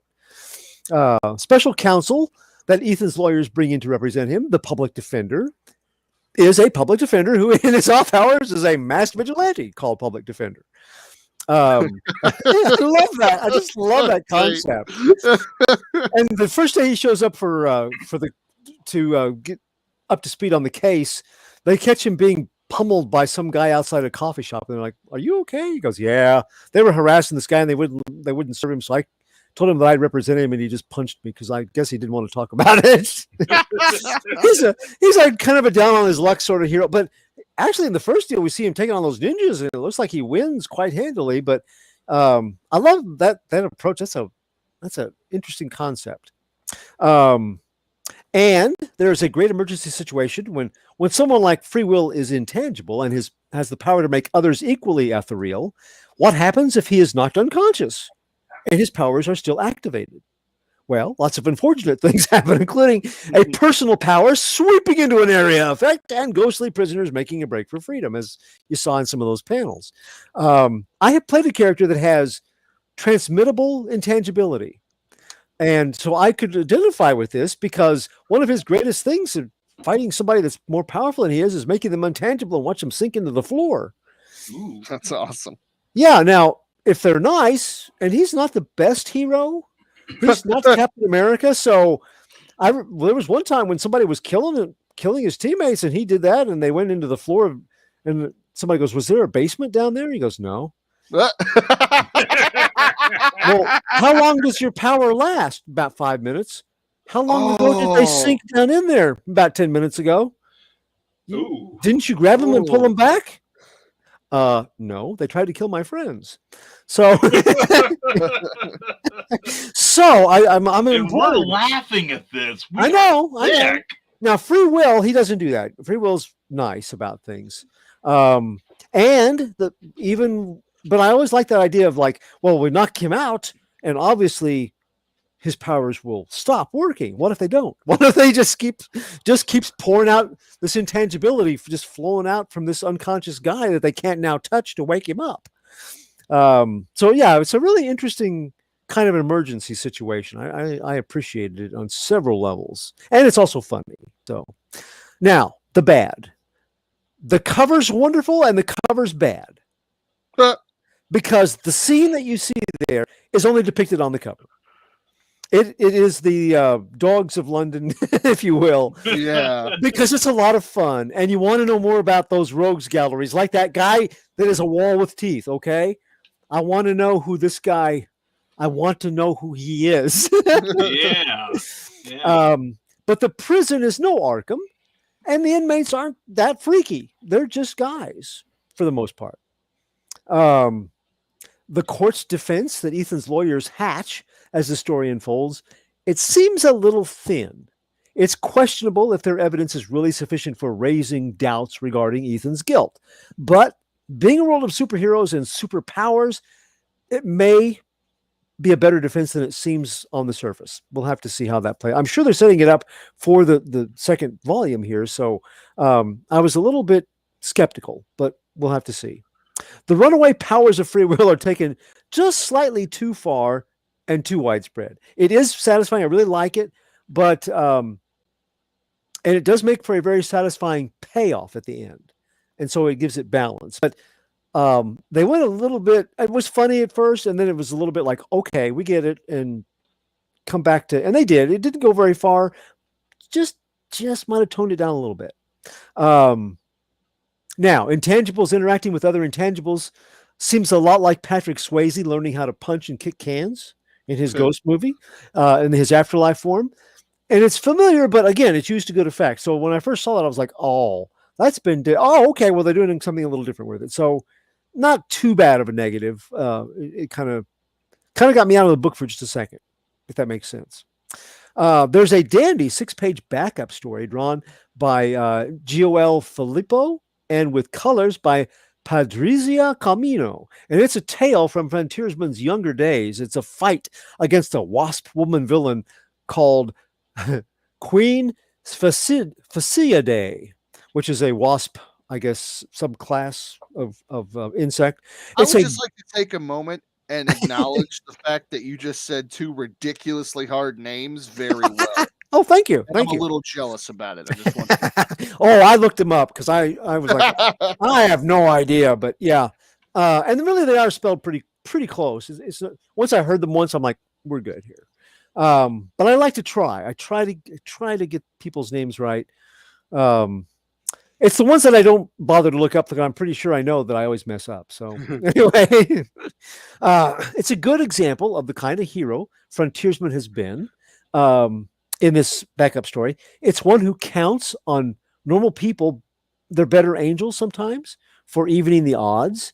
And Ethan is no Pollyanna pushover, but he does see the good in people. And sometimes he even inspires it, even when others don't see it in themselves. And they bring that out very nicely in this little story. Niccolo Azzarelli's art is a little stiff, but we're talking about an elderly veteran superhero in a very locked down prison facility with limited yard time and exercise. Stiff works okay for most scenes here. Letterer Jim Campbell gets in more of those great literal sound effects that he did in the series, like whisper and chat and step, step, step. And he also found a very appropriate form of font where you have sounds that are being made in a prison. You imagine them echoing off of bare cinder block walls. And if he didn't find a font that fits that, I kid you not, it's very nice. He's done a really good job through this whole series and now into this one shot of making letters fit the situation, or funny, or both. So in all, this is a good way to keep track of what Frontiersman's up to before they launch Volume 2. And that's called Frontiersman Antioch. It's coming out in September.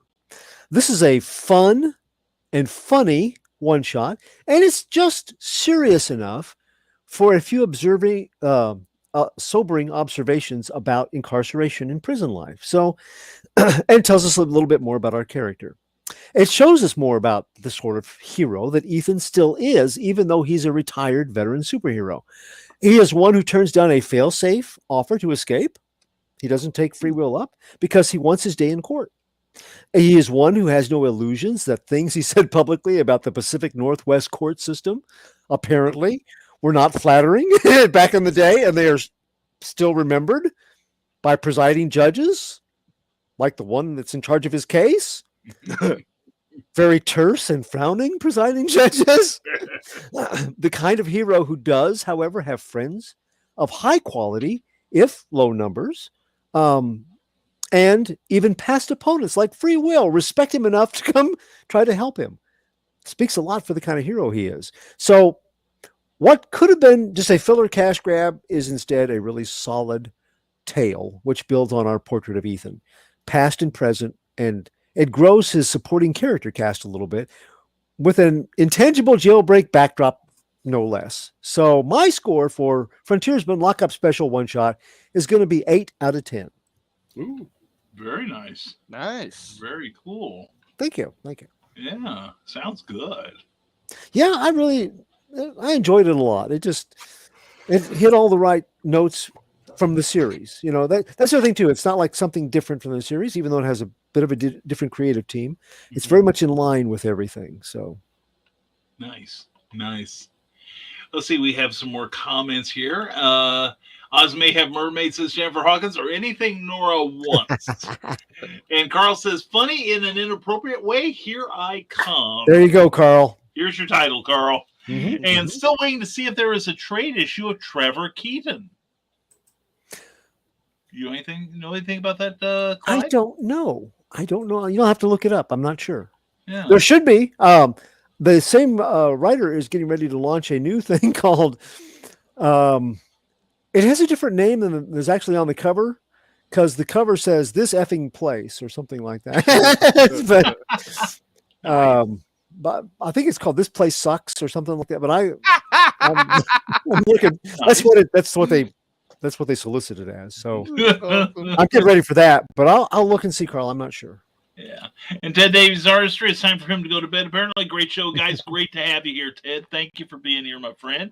Enjoy Ted's work on Ted Davies' artistry and teddaviesartistry.com. Thank you, gents, for those great reviews. And now, Ryan Permisson, we hope you're still around because we got a couple of questions here. And now the first one, I'm going to have to excuse myself from because I have a horse in the race, so to speak, because I've been kind of teasing Glenn B. Fleming about how well edited his book is. So have any of you guys seen it? Am I the only one here that's read it? Sorry. Okay. Yeah, me either. Okay, it's a great book. It's well edited. God, is it well edited? Oh my God, buy it for the editing. Anyway, no, it's really a good book. I'm really proud to be involved with that project, and I look forward to further triumphs from Glenn. And favorite Jack Kirby trade and why? I've got this one. My favorite one, believe it or not, is a 2-volume set that DC put out probably about 7 or 8 years ago. The original Newsboy, the Guardian, and the Newsboy Legion in the archive editions, and it's even printed on something like newsprint. So it looks like the old Adventure Comics, or no, I think it was Star Spangled. I think it was that they were in. But anyway, it reprints a lot. It doesn't reprint. Let's see, they never had their own book. That was the Boy Commandos. But it reprints all those great Golden Age stories. And what's even cooler is that not all of them were by Jack Kirby. Some were by a very, very, very young Gil Kane and a very young Kurt Swan. Both of them starting out looking kind of like Kirby, but you can see the gradual shift into their own styles as the books develop. I would say that's probably my favorite of all. I mean, it's hard to find a bad Kirby book, I think, is the thing. Do any of you gents have any other any ideas what yours would be? Nope. Yeah, that was easy. Well, here's the thing. Unfortunately, I didn't really get influenced by Kirby directly. I got influenced by his like disciples, right? Like the people that he mentored. I mean, obviously Mike Mignola. Right. So like, I think because of Kirby, I'm gonna totally break the rules here. Because of Kirby, his influence on Mike Mignola. I mean, I think my favorite Kirby-esque Mike Mignola cover is oh my gosh, it just blanked. You know what it is. Brian, help me out. It's the it's not Hellboy, it's DC. It's his biggest DC triumph. Oh, the Cosmic Odyssey? Wolverine Savage Land. Oh. Yes. Yes, his Cosmic Odyssey stuff. Right. Yeah, Mike Mignola's Cosmic Odyssey is probably my favorite Kirby-esque cover. I don't really have a whole lot of direct Kirby trades, which I do want to fix because I like him. I love him. I think he's awesome. He pioneered half the crap I grew up with. I really need to read more of his stuff. Right. Yeah, for sure. Well, and I would recommend, if you want Marvel Age Kirby, definitely the first 60 issues of the Fantastic Four. Yeah. That really that's about the book at its height of power. And even if you go all the way up to Kirby, let's call it issue 100, which, Kirby left a couple of issues later from the book for DC, but that's some really good stuff too. There's, and his Thor is magnificent. But any of his solo stuff, like the original Devil Dinosaur, if you can find his Machine Man work, his 2000 AD, his 2001 A Space Odyssey, rather, has never been reprinted for licensing reasons. But that's some of my favorite work from Kirby, where he started out doing an adaptation of the Stanley Kubrick film, and then moved on to do stories that reflected that, and that's where Machine Man spun off of. Yeah. Did a nice run of Black Panther, had nothing to do with the continuity. Did a nice run of Captain America, had nothing to do with the continuity. The Eternals, of course, had nothing to do with the continuity. And then, of course, his DC work is beyond reproach. That's probably the capper right there, as far if you want his modern work. So, Joe, the question was favorite Jack Kirby trade and why? You're still muted. I don't collect trades, but to answer your question, the closest thing to a trade that I could recommend is the Hunger Dogs. Good choice. Good choice. Very good choice. I mean, that's just his classic Fourth World stuff. So, and one potential ending for it. Good choice. Good choice. Clyde, what about you? I always hold up. I like the Demon for DC. The work that he did on that. Ooh, I forgot about that. Yeah. I am familiar with his work on that. Yeah, Yes. yeah. I'm going to piggyback off of Clyde. But that's one that I think it deserves a look at. I have seen some stuff. I don't know if it's probably not trades, but Tomorrow's they've got the Jack Kirby collections, right? And they have different issues and the monsters and bugs. Because it looks at his monster books before the superhero stuff took off big. He did a lot of monster books, and some of the art on that is just amazing. To me, as a monster kid, it kind of crossed the line of, and some of my favorite monsters of those where monsters dwell and stuff. That was his work. It was his creatures. Let's see. And the complete Jack Kirby has got some volumes that have like Airboy. I've never seen those, but I would love to, because that's not your usual Kirby stuff. And of course, the Sandman runs that he's done, I think those are worth looking at too. So those would be my picks. Also, while we were talking about Kirby, I looked up the 6 Sidekicks of Trigger Keaton. It appears that it is a trade paperback is out, $16.99. I just did a quick search and it showed on Powell City Books had it, so I assume other places do too. So it's the 6 Sidekicks of Trigger Keaton, Volume 1. Oh, I saw that 2 weeks ago, I think. Okay, so it's out. Yep. Carl, it is out. So excellent. Carl, get to your comic monger or to Amazon right now. Oh, I forget. My favorite Kirby stuff is Thunder the Barbarian. Yeah. Cartoon. Flawless. Yeah. Can't argue that. He also did some really good Super Friends for a season or two, which was kind of nice to see. So anyway, I don't think there is such thing as a bad Jack Kirby trade paperback. I think we can pretty much all agree on that. So, and Carl Witzman's abandoning us for Stupid O'Clock on 9 o'clock. Check that show out, please. Joe Dog, give him our love. And later, Donna, have a good evening and give everyone at Stupid O'Clock and Last Man Standing our adoration. Thank you, guys. And let's see, let's get that off screen there. There we go. And we're approaching the 2-hour mark. Are we going to have an argument or what? I thought it was 2 questions, but if it's not 2 questions, Okay. it's up to you. I'll go for it. I mean, that's just the whole thing. It's just like the question that was brought up on Nevermind the Furthermore. Yes, yesterday. That Kevin Feige, who right now can turn water into wine at Marvel, apparently, he is basically telling Marvel Publishing, you need to move your properties to look and feel more like the movie versions, which I thought they'd been doing anyway. Yeah, I thought that was already a thing. It looked like it to me, Mm-mm. just from my casual reads of it. But Joe did not think that was a great idea.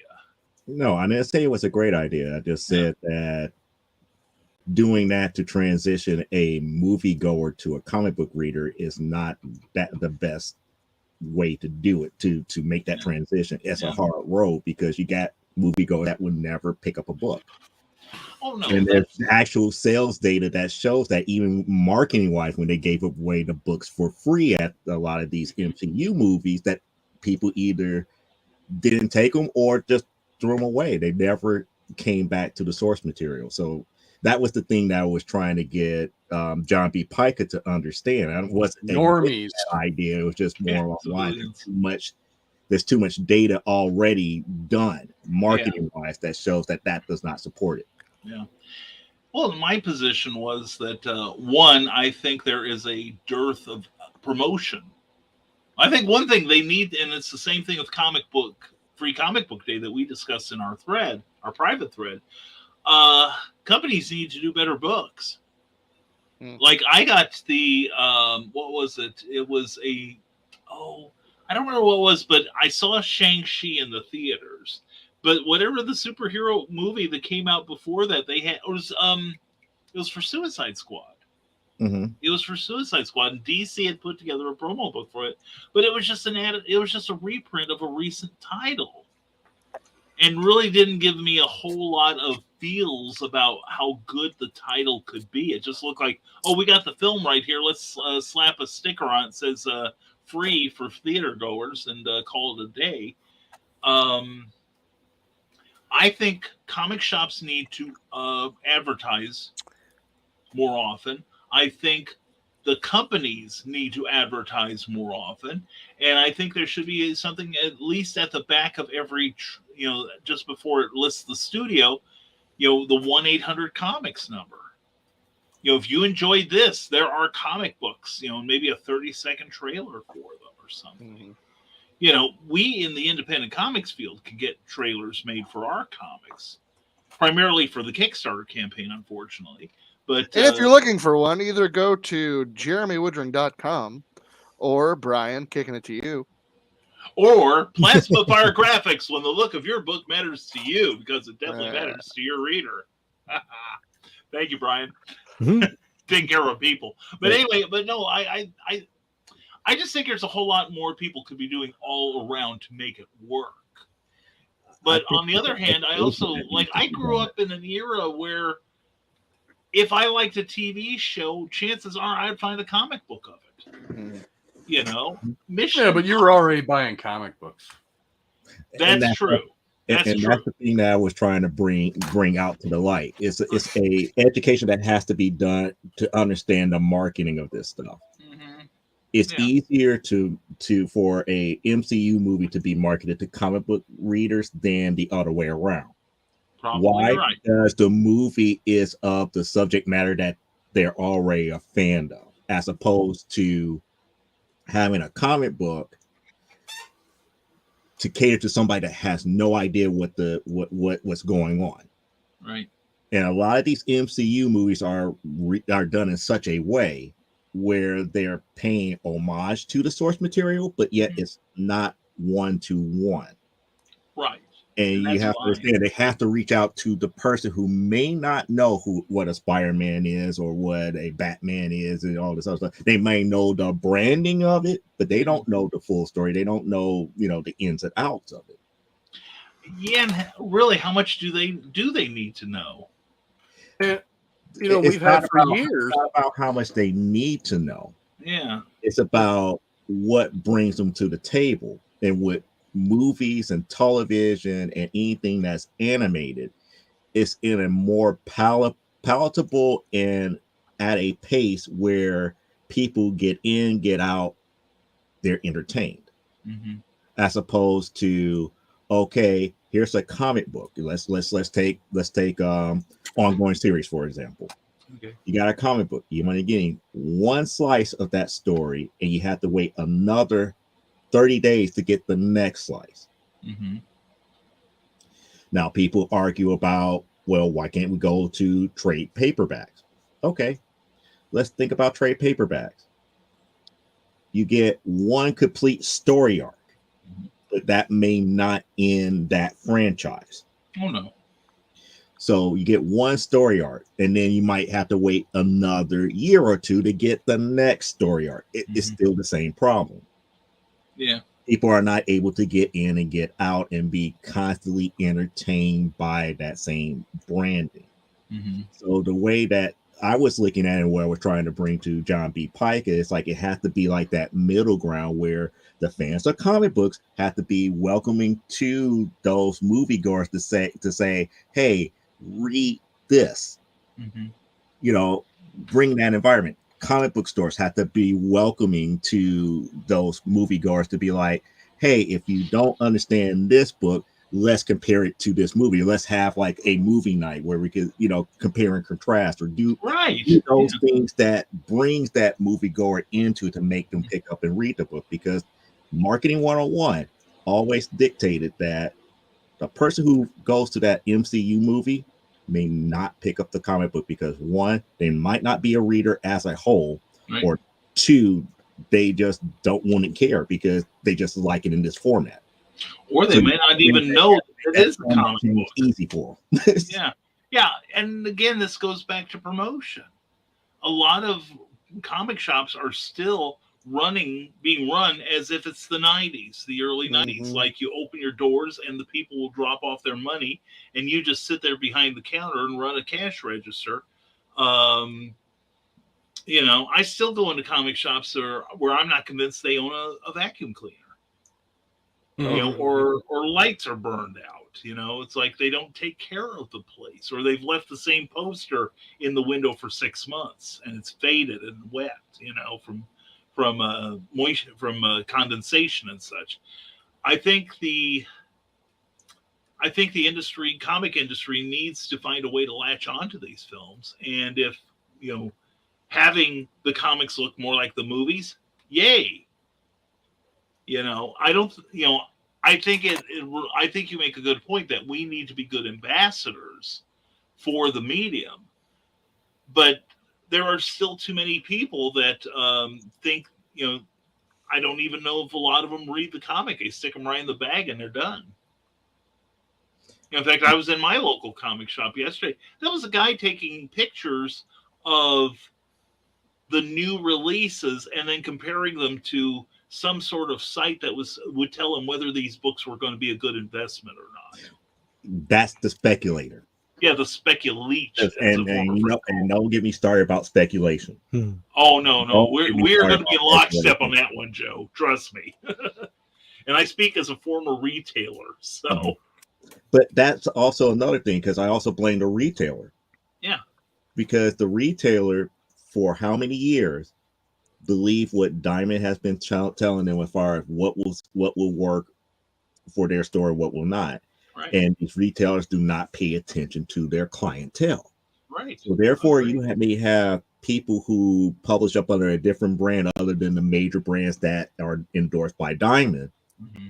They get locked out. And then only a handful of those stores would go and invest in those independently published books. And their clientele loves them, and they flock to them, and they will scoop all that stuff up, while others are sitting there, it's like, well, how are we going to make rent this week? Right. Oh, yeah. Because they're so beholden to what is considered a sellable product, as opposed to what does my clientele, the person who comes to that store. Right. To me, every store should know by name who their regulars are. They should know them by name. They should know their buying habits and what they may or may not like. Because again, if they've been there for years, you should know. It's like, oh, if they like Superman and anything that's like overpowered superhero like Prime and stuff like that, once another book like that comes out, it'd be like, hey, it may not be a company that you like, but this other book over here has a character that's similar to this, and this. Why don't you give it a shot? Yeah. It's like, why don't you know, and take the time to read the materials yourself, because there's a lot. It's sad because it's like there's clerks at these comic stores that don't even read the product. Yeah. Oh no, you're right. In fact, I know one chain up in Chicago that at the time comics came in on Thursday nights or Thursday afternoon. What they would do is after hours they would make the employees sit down and read what came in that week. Yeah. So they could discuss it intelligently. Man, what a they couldn't do that punishment. now because 200 Spider-Man Right? titles in a night. Yeah. Hey, 85 Batman titles a night. No, I couldn't. No. My brain would fry. But no, I think that I think you're right, Joe. I think a lot of shops need to be more cognizant of what their people want. That, that's, and it boils down to customer service. But by the same token, I'm sorry, Brian, go ahead. No, I was just gonna say, I want to jump in really quick and brag on Comic Book World of Louisville, because when I came in, I mean, they knew me by name before I was the guest on Saturday. Right. But yesterday when I walked in the store, they greeted me. We talked about it, and they brought up my buying habits, just like Joe said. They pointed me to Dogs of London and 8 Billion Genies, because they know I don't normally buy Marvel DC. Right. I normally buy more obscure indie comics, and they know that's what I love. So, they obviously were not surprised when I grabbed Death Dealer. They said I was going to love it, and they had comments on what I bought. They had already read it. They knew it, and they were familiar with me. There are hundreds of people. This store is like a huge hub where I live. Like, there are two huge stores. There's actually a lot of we have like 7 comic stores in our city. Right. But there are 2 big ones. And the south central end of the city where I'm at is Comic Book World.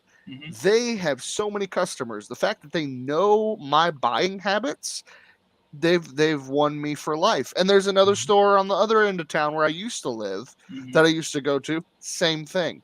That's how you build a community with common interests in comic books.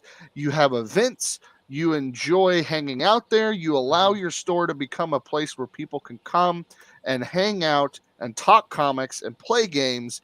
That's the key. Exactly. And if you're not doing that, that's one thing. Hey, Louisville doesn't get everything right. We've seen that in the news the last few years. But this is something that they do get right. They get their comic book community really well. And Comic Book World is no exception. They were fantastic. Well, and Blue Moon put a free comic book in my pull list, because Jeff knows I like Bloodshot.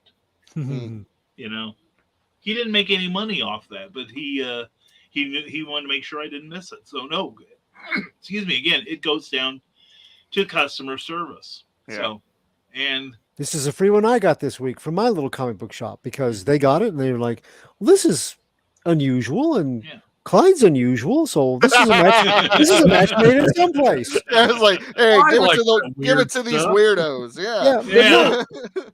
He's always giving me extra things like that he gets a hold of or hears about.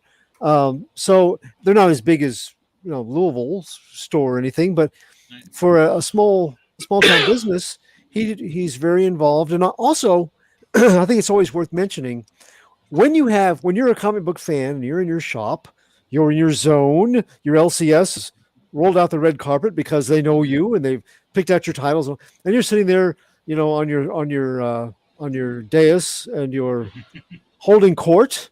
Right. When somebody comes in that is a MCU fan, for example, and they don't know a lot about the comics, and they ask some simple questions about what's a good thing to start with. Hey, there's this Moon Knight show that's been on. I've been watching. What should I read? Yeah. please do not pull out your pipe and look down your nose as the nouveau comic book wannabe. And, welcome them with open arms. Why? Why should I do that? Why, when I have had to sit and listen to baseball scores that I didn't understand for years and be made fun of, why do I have to do that for them? Because it will grow your industry and it'll make your fandom better. That's exactly. Yeah. Be an ambassador of comic books. Yeah. So, we need more ambassadors and less toxic fans. That's what we need. Bingo. Seriously. Bingo. Yep. We have met the enemy, and he is us. I was about to say, you got a genie over there granting wishes?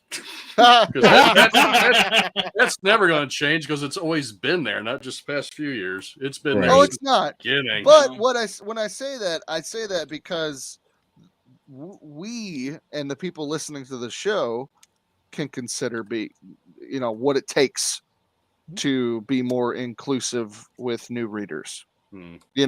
Instead of being that person that looks down their nose at somebody when they don't know, enough comic book, knowledge. Don't make fun of them. Teach them. Yeah. Go back to the lighthearted ribbing that you guys used to do to me, because again, I'm the oddball. It's like my comic book stores that I go to have no clue what I will buy now, especially after the main one that I used to go to has changed management 2 times over. Oh man! They have no clue what I would pick up and how I would react to certain books. And then the other store is like, it's like I'm not there enough for them to really know. And then all the online places that I go to, they're up here. It's like, hey, we're happy that you're here. It's like, well, what do you got for me this week? And they kind of like, well, I got this book that such and such want. Yeah. I've been here enough where you don't understand what I might like. I'm going to go meh. And that's the thing. It's like you don't want to feel like you're not thought of, right, in a community. Right. It's true. And that's part of the thing. It's like even with our reviews, it's like I'm glad that we're so diverse. Yeah. Major thing that I like about this crew here, if we get to the point where it's like, hey, I like this, I think you might like it too. This is why I like it. Yeah. That's the part that is not being done now. Why do you like this? Yeah. I could tell you why I like Wonder Woman. I could tell you why I like, Captain Carter. I could tell you why I like the books that I pick up. Eric can do the same thing. Brian could do the same thing. I mean, every last one of us could do that. But that brings the community together, because once you tell me why you like it, I can be like, okay, I can see that. I can see how that story and why you like it in that aspect. Maybe if with that knowledge, maybe I will give that a try. And what ended up happening, I ended up liking Daisy as a result of that. Yeah.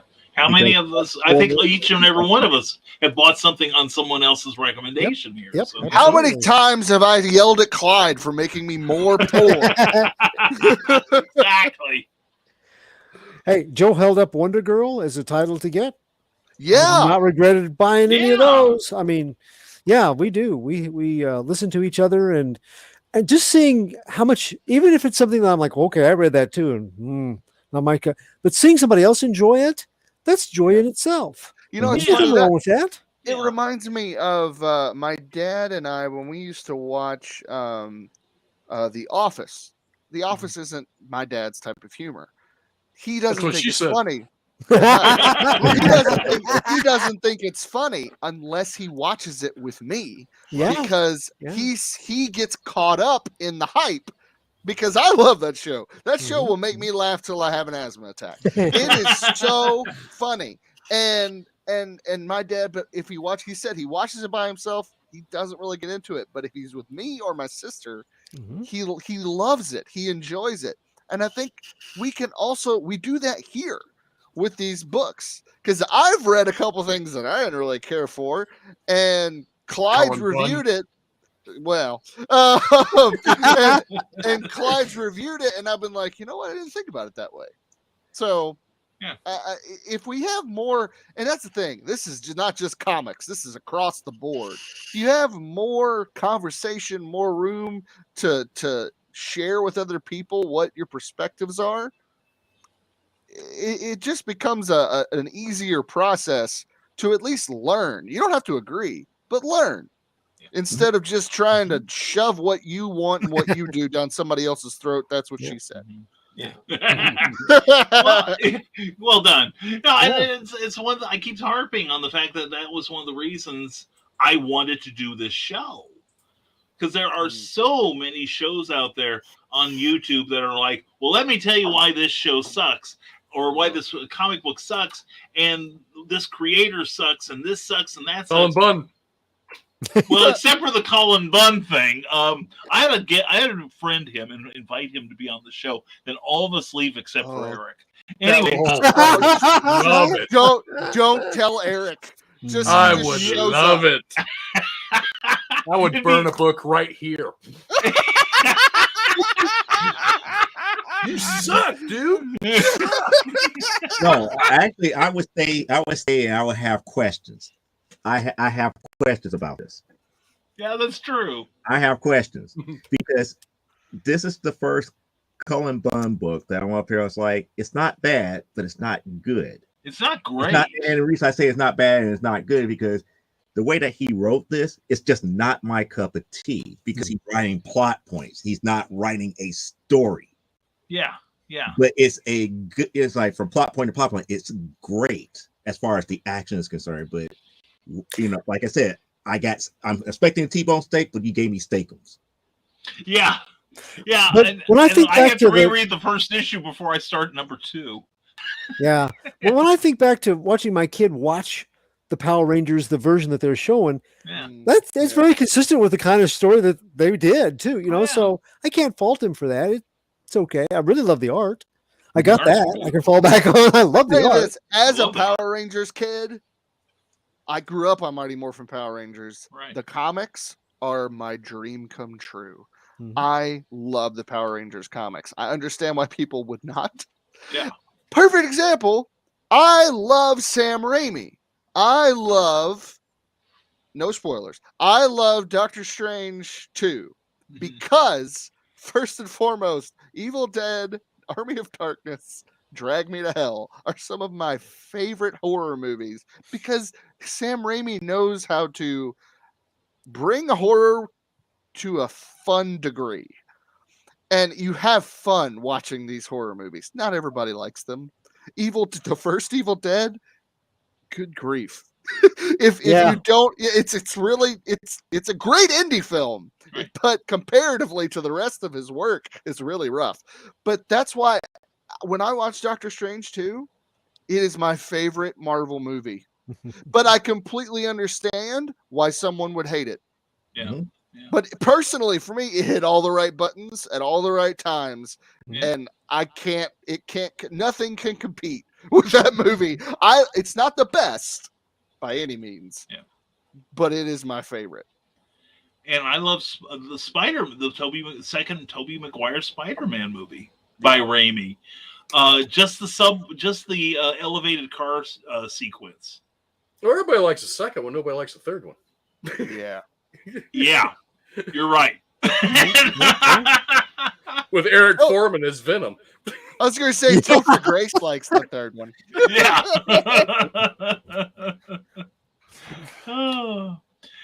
So, folks, be more positive. I guess that's our message. Or we'll find you. Don't buy a comic book. You can be positive too. We'll tie you to a chair and read Cullen Bunn books to you. Remember, friends don't let you may like it. And therefore you be positive.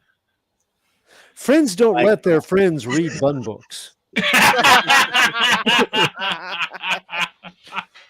That's right. No, I'm sure that he's somebody's cup of tea, and he does. I will give him this. He's very, he puts out a lot of product. I envy him his work ethic. Oh yes, not anything else, but I do envy him that. and that's been kind of like the survey that I've been doing. It's like a hit or miss. There's a lot of people that love him, then there's a lot of people that don't like him. Me, I'm like middle of the road. It's like I get it. It's just some stuff that he writes is just really not my cup of tea. Right. Well, I figure he's got to be a great writer. Why else would Eric own so many of his books? Well, they just sneak up on you. This one snuck up on me because the names are so small on the. I think that's great. I love that you don't know you buy. I don't know. I love that you don't know it when you buy Colin Bunn books until you're reading them. And you're like, I look at a cover. Bunn. Just try to something that might look cool, like the last book you'll ever read. Right. It started out interesting. It was it was basically porn, then turned into more porn, then more and more porn. Which Comixology? I gotta look this up. I've never read an issue. I still have it in my pull box. I have to remove it. It's. I have like, what are they up to, like 9 issues now? I have every issue. I've never read. You reviewed it. Out in 2 weeks. Okay, yeah, you reviewed it, and I was like, crap, I gotta remove that, and I completely forgot about it. And then I got a new one last month. Yes, I flipped through it. I was like, oh crap. They even had covers that came in little black bags, so you couldn't see it. It was so graphic. Yep, that's how graphic it was, and that was during the time that everybody was like, "Oh, he's the best. He's the best." It's like, no, he's just drawing naughty bits, and you like that. Up. And then why, after people have bought it, some people are like, "Yeah, I was duped." Yeah. You know, like in the next 30 days, he's got 4 books that come out. 4 different books. You got the last book you'll ever read, number 8. Yeah. Godzilla versus Mighty Morphin Power Mighty Porkin Power Rangers. That's a different version. It's a different company. Number 2, and Manor Black Fire in the Blood. Oh, he didn't trick me with that one. Yeah. 50 Shades of the He does a lot of writing. I mean, well, I'm assuming he's doing all the writing. Like I said, the only question that I have about his Power Rangers, the Godzilla versus Power Rangers, is why didn't you just explain Rita's choice from the very beginning? It's like it just left it wide open. You typically have to go to a website to figure out what it's like, I just did it because that's the easiest thing for us to do. Let's just go in this world. Yeah. What type of story is that? That's lazy. Yeah. I haven't read this. I haven't read the Godzilla one because of Colin Bunn. I didn't pick it up initially. If you like action, if you like action, it's a fun run. If they had explained the whys and wherefores, they wouldn't have had the Godzilla versus the Dragon Sword in the first issue. They wouldn't have room for it, you know. So no, that was explained well, because all of that happened because Tommy was there fighting her from the very beginning. Right. It's just that, okay, fine, I'm tired of this. Woo. Rita, where did you take us? I took us to a world that has already been defeated. We just got to take over this. Yeah, it's like, why didn't you just go there if you didn't want a challenge? Why didn't you just go over there in the first place? Right. And she transported them in the middle of a Godzilla fight. You know, fight another kaiju at the time. And she was like, okay, they're already busy. We could just go over here. We could start taking over all their arms and everything like that. We could take over the people. That's like, if you knew that from the very beginning, why did you just do it? You didn't have to. You didn't even have to engage Tommy. Be like, okay, Tommy, we're not doing anything. We're just going to go over here. It sounds like John B. Pica has a lot to answer for. No. That's the thing. That comes back to what I was saying. Yeah. He enjoyed this. He enjoyed this reading, and I can see why he enjoyed it, because it was nonstop action from beginning to end with issue number 1, and then issue number 2 was more nonstop action, akin to the TV series for Power Rangers. Yeah. But for those who want meat and potato story like you normally would get in like a kaiju movie or a Godzilla type book, it wasn't there. It just didn't make sense. And it's just like, okay, this is, good popcorn reading. If I could make that term popcorn reading. It's just like you just grab some popcorn and just read it. And they're like, okay, fine. They fought this, that, and the other. Ooh, that was a nice fight. Ooh, they did a nice move there. Yada, yada, yada. Tell me what the plot of the story is. There is none. It's just plot points. It's It's pretty pictures. It's Freddie I'm Williams really III did a great no. job in the art. I'm not going to ruin too much of issue 2, but I'm still trying to figure out how Zordon figured out how to transport the rest of the Rangers there. Reasons. They just could, damn it. They just pop up. Just pop up. That's all you need to know. Where in this whole thing about the grid that they could get to Godzilla's world? I want to know from the first issue, is there a Dragon Zord under the water like Tommy could call upon on this world? Because he calls one up. He's not on his world anymore. Right. Or do they cross over? What I know of Power Rangers as far as the future stuff, because like Brian could attest to, he's used to growing up with this. The future stuff talks about the grid, the source of their power. Right. And that power exists on many different worlds. So that possibility is but if that's the case, then we could also have new Power Rangers on this world. Dragons or Oh yeah, that works. That works for me because they have like a whole series. Yeah, they have a whole series where all different Power Rangers from different worlds collide, and that's a whole it's really interesting how they do that. So. Neat.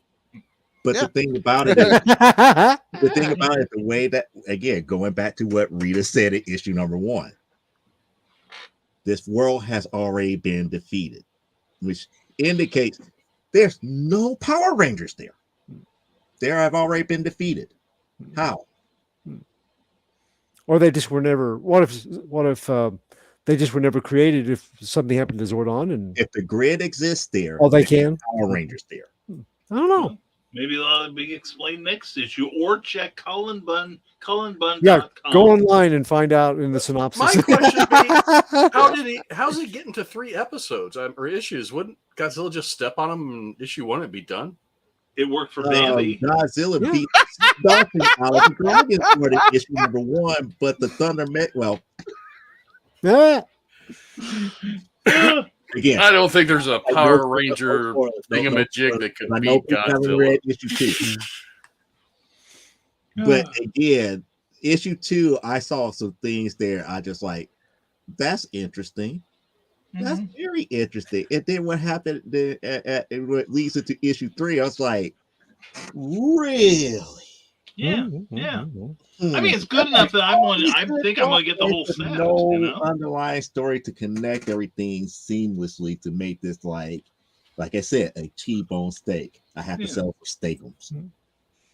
And Eric, we've talked about this before. It doesn't really matter the power levels of 2 characters that are squaring off against each other, like 2 hero mashups or meetups.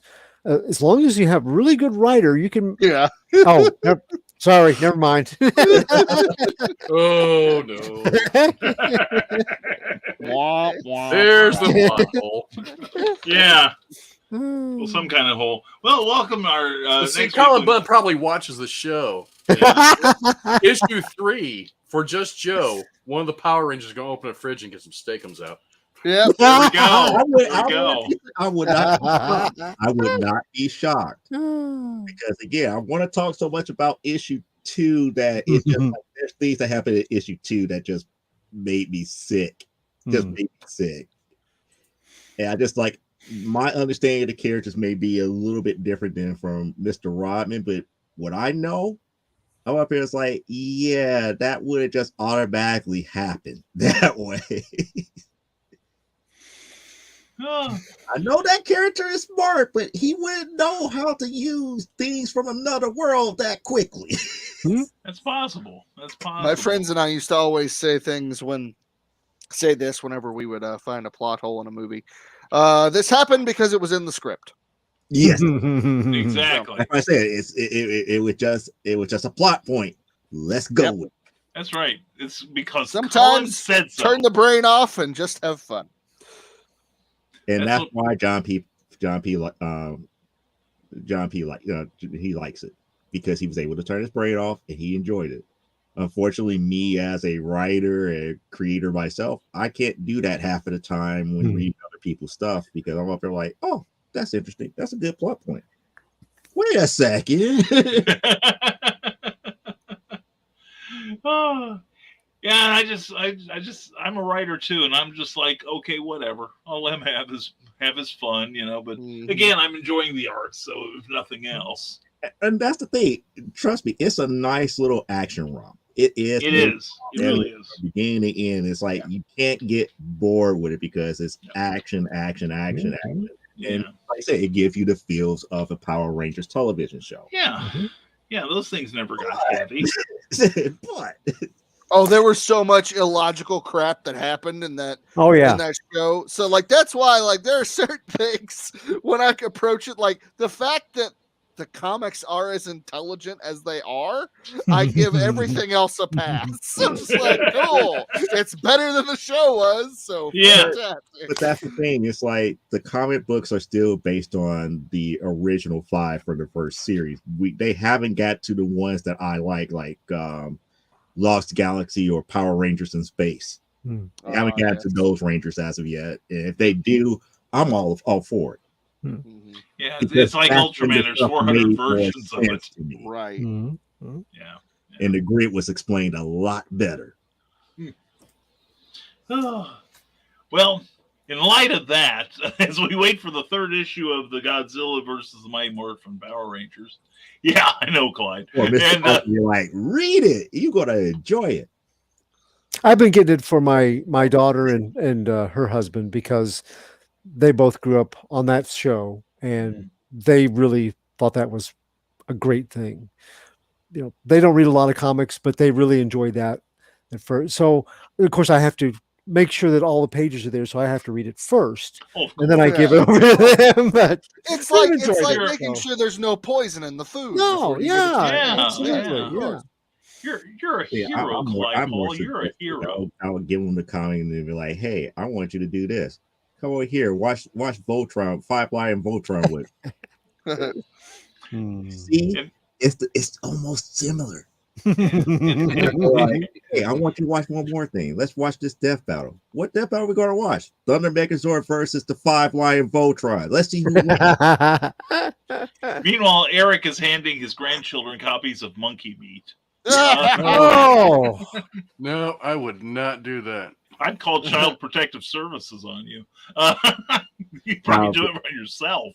Now, guys, I still have to pick up my next copy of Saturday Morning Adventures, G.I. Joe Saturday Morning Adventures. I want to know how it ends. I saw that this week. I did not pick it up though because I just wanted to wait for your review. See, now that's the stuff that people want to go into comic shops for. They're looking for those cartoons. That's it. Okay, I win. Anyway. Yeah, you win all because of one thing. Yes. You get powerful PSAs of Snake Eyes saying nothing. Pork chop sandwich. Yeah. That'd be a great spot, like hold up the latest issue. I know I was wrong. I should have taken that candy bar. You know what? I'm going to go back in the store and tell the owner that I mistakenly took this and paid for it. My favorite G.I. Joe my favorite G.I. Joe PSA was the terrible YouTube channel that dubs over all of them. It's like he shows them who wants a body massage. Hey, if you've never watched it, I don't know if they do new ones. Action Figure Therapy. Oh, I've heard of that. Go watch that. That's got it's a little beachhead figure who's talking to you and a Ricondo and I forget who else, but they're telling stories of the other Joes and going to strip clubs and honey badgers. Ricondo's a whore. It's just horrible. It's funny. It's funny as can be. But it's like a little background of a psychiatric office, and you got the little action figure standing there in the middle, which are in really good shape for being from the 80s. Yeah. Maybe it's a 3D printer action going. Who knows? That could work. So anyway, guys, thank you for a great discussion, as always. And I think it's time we get going here because Eric probably has to go to a drawing thing tonight, right? Yes, I'll probably sneak out in the end credits because we're doing something new this week and try to figure out how we're going to do it. So what are we doing? Well, we're doing Otis Stein, but we're going to do a jam cover for it. So all of us are going to draw like Like a fraction of it? They want our OCs, and I'm not going to draw my original characters, like dressed up as Otis Sign in a police lineup.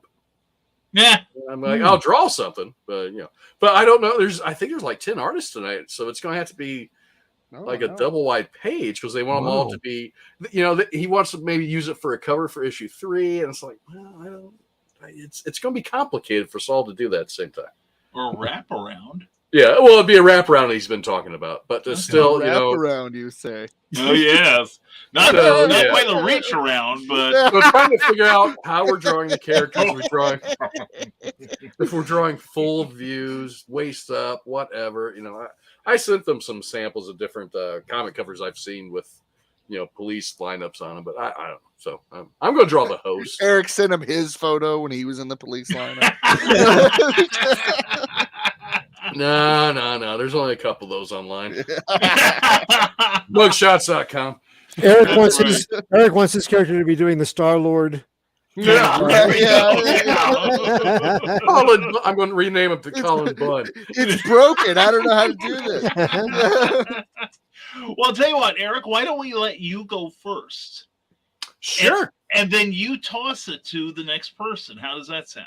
Sounds good. All right, Eric, you've got the floor and all the dirt on it. Tell everybody how they can keep track of you. Well, I'm on Twitter. I'm everywhere. Just look up my name. You'll find me. And frickin' dog. Frickin' dog. Follow the barking. My gun. Anyway. But no, go out back to Nebulizer number 2 on Kickstarter. Get it funded. What, 9 days left? 9 days left. 9 days left. About definitely 9. Definitely 9. $370, somewhere around $340, something like that. Yeah, something like that. Yeah, so get it funded because I want my beanie because my granddaughter took I bought it for the granddaughter. Now I want my own beanie. Has the Nebulizer logo on it. So I need that to get funded so I can get that, please. So go out there and donate about $300-$400 and give me a beanie. Thank you. And see y'all next week. It was fun and I had a great time. Thank you. Eric, you and Miss Jennifer have a happy anniversary. Yes, thank you. Thank you very much. We will. Happy anniversary. Happy anniversary, Eric. And who are you throwing it to? Joe, take it away. All right, Joe D. McFee. And directly from the mouth of Eric Hawkins, let's talk about a couple of things here, like what happened on this Saturday. For those who've been paying attention to from the Desolate Spawn Press Publisher, we got a special blowout for you. Why? Because this Saturday, we will be talking about Trials of the Amazons. We're going to review all 7 issues of it, plus the coronation of Nubia as queen. So we got 8 issues to cover. We're going to do it as a editorial review, which means we're going to go deep into the depths of every last issue, the good, the bad, and the uglies here. In addition to that, the following week, we'll be having the launch party, which we have our guest host, the award-winning Brian K. Morris, right there on the screen, as you see here. He will be doing the emceeing of the lunch party for Amazonian number 7, which you could go to that bit.ly link right there to sign up to be notified when we launch here. And once we launch, we hope that you come out on that Saturday and back us here. We got a modest goal that we're looking for, but the thing about it is that we're trying to go above and beyond, and we're trying to get people really into this series here. So when we go to issue 8, 9, 10, 11, 12, 13, and 14 for the story arc, you're on board, you'll be ready, and you'll be ready for story arc number 2, where we explain a lot more of her mother's origin and what she's really about. So things to be looking forward to. Have your questions ready for next week as well, because you could grill me all day about Amazonia all you want. I'm going to give you answers. Well, as long as it doesn't go too far deep into the story arc that is in play right now or the one to come. But anything that is, here now, and I've already been displayed within the first 7 or could be explained in the first 7, it's free reign. And with that being stated here, you could catch me we already talked about Saturday. We talked about the crowdfunding campaign. I'm also going to be at CromCon that following weekend as well. And as of right now, there's going to be more appearances. You're going to be seeing me on more shows while this campaign is going on. So have your questions ready. I'm looking forward to you guys supporting me here. And like I said, I'll make myself available for any and all questions at that point. And with that being stated here, we're going to have the purveyor of the dust mice, the demolisher of the dust bunnies here, Brian Rodman, to tell you more about the nebulizer number 2. All right. Maybe to get more money, I should do a Dust Bunnies cover. No. I'm Brian Rodman, the author and illustrator of The Nebulizer. It is currently on Kickstarter for 9 more days. We've got like $350-ish till we hit our funding goal. And then after that, we're heading on to backer goals and stretch goals. So let's get there before we run out of time. If you're that type of person that's like, I'm waiting until the last day to back, don't do that. So do back now, head here, back it, so that way you get more stuff. I don't see how that is a bad plan. Other than that, you can head to brianrodman.com where you can find all my shenanigans on social media and YouTube. Thanks for having me on the show, Brian. It's been a lot of fun, and I'm glad to be back. We're glad you're back too, Brian. And I guess I know where you're going to throw it now. I do, Brian. No, Clyde.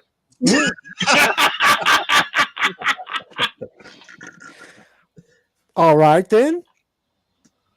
You're in the end game now. Brian told you to go and back his nebulizer. We're waiting. We're just going to wait right here. We are. We're not moving a Monday. foot until you go right. back it. No, I'm Clyde Hall, independent author and contributing writer at a lot of places. You can follow me on Facebook at Clyde Hall or Radiating Positive Vibes with author Clyde Hall. I'm on Twitter at CJ Hall 1984. You can catch my online reviews at sites Comics Bookcase and at Doom Rocket. And at Stormgate Press, the home of new pulp fiction excellence. You can find some of my work in Pulp Reality 1, 2, 3. And out right now, I have a story in Tim Bruckner's Major Marjorie. So you need to go to Amazon. You can find all those titles on Amazon. Or better yet, go to www.stormgatepress.com for all of the new pulp goodness that is Stormgate Press. Meanwhile, you can find me here most Thursday nights as one of the panel of the Fabulous Five on Comic Book Spectrum. See you next week. All right. Thank you so much, Clyde. And I'm Brian K. Morris, award-winning author. I'm still getting used to that. But anyway, if you want to find out what we're up to, go to risingtide.pub. We also have a Rising Tide Publications page on Facebook. And also, I want to mention that I have a personal appearance. 7th anniversary next Sunday, the night after we host Joe's show, I'm going to be making a 5-hour drive to Carbondale, Illinois, where we are going to be appearing. And I say we because Cookie will be with me. We're going to be at Primo's Pizza in Carbondale, Illinois. That's at 604 East Park Street, Suite A, where they have pizzas, calzones, subs, wings, dessert pies, chocolate mousse cups, cheese sticks, breadsticks, pasta, and more. But even better, it's going to be the 7th anniversary celebration of the Greyhawk Gamers Guild.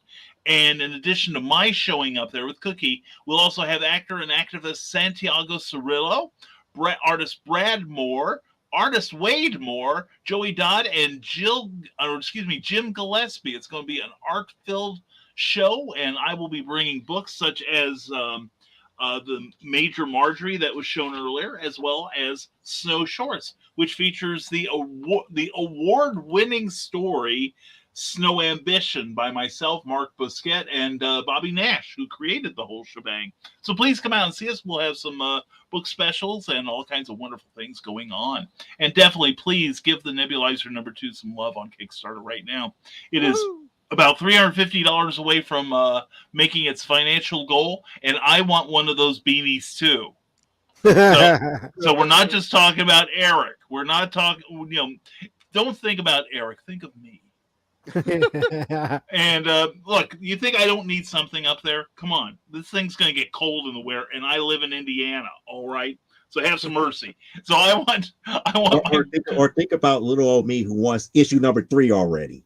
There you go. See, we can't have number 3 if we don't have number 2. And how are you going to eat your pudding if you don't have any meat? Right? How can you have any pudding if you don't eat your meat? It's like voice from heaven, I tell you. So anyway, please check out the Nebulizer campaign. There's all kinds of great reward levels. You'll love it. And also check us out at risingtide.pub. And as well, we're going to be on we're Monday, Wednesday, and Friday. We have Nevermind the Furthermore, an interactive conversation show with creatives, and you're creative. So come join us. It's like tonight, and you put in your comments, and we have a conversation. Also want to thank our Patreon subscribers who help our publishing and our broadcasting in so many ways.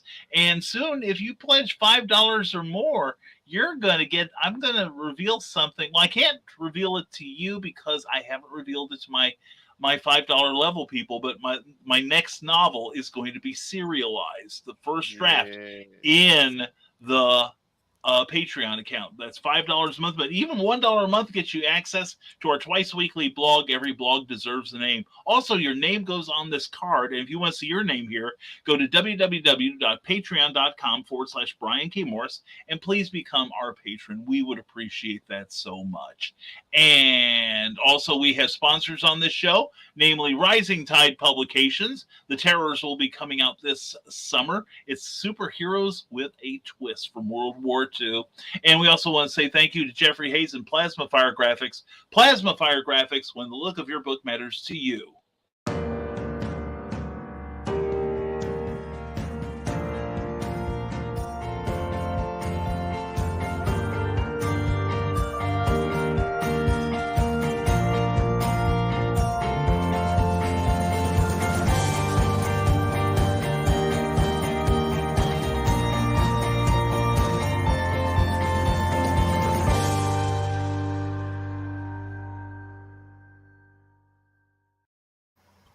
Did you dig this cover? It's by Plasma Fire Graphics. This award-winning cover is by Plasma Fire Graphics. Get the picture? You'll get the picture with some indie creator-friendly pricing and great work, whether you want retro or futuristic. Jeffrey Hayes can do it all for you. Check out his Kickstarter page and then go to plasmafiregraphics.com. Plasma Fire Graphics, when the look of your book matters to you, because it definitely matters to your readers. And we want to say that we'll see you next week on another episode of Comic Book Spectrum. We hope you'll join us then.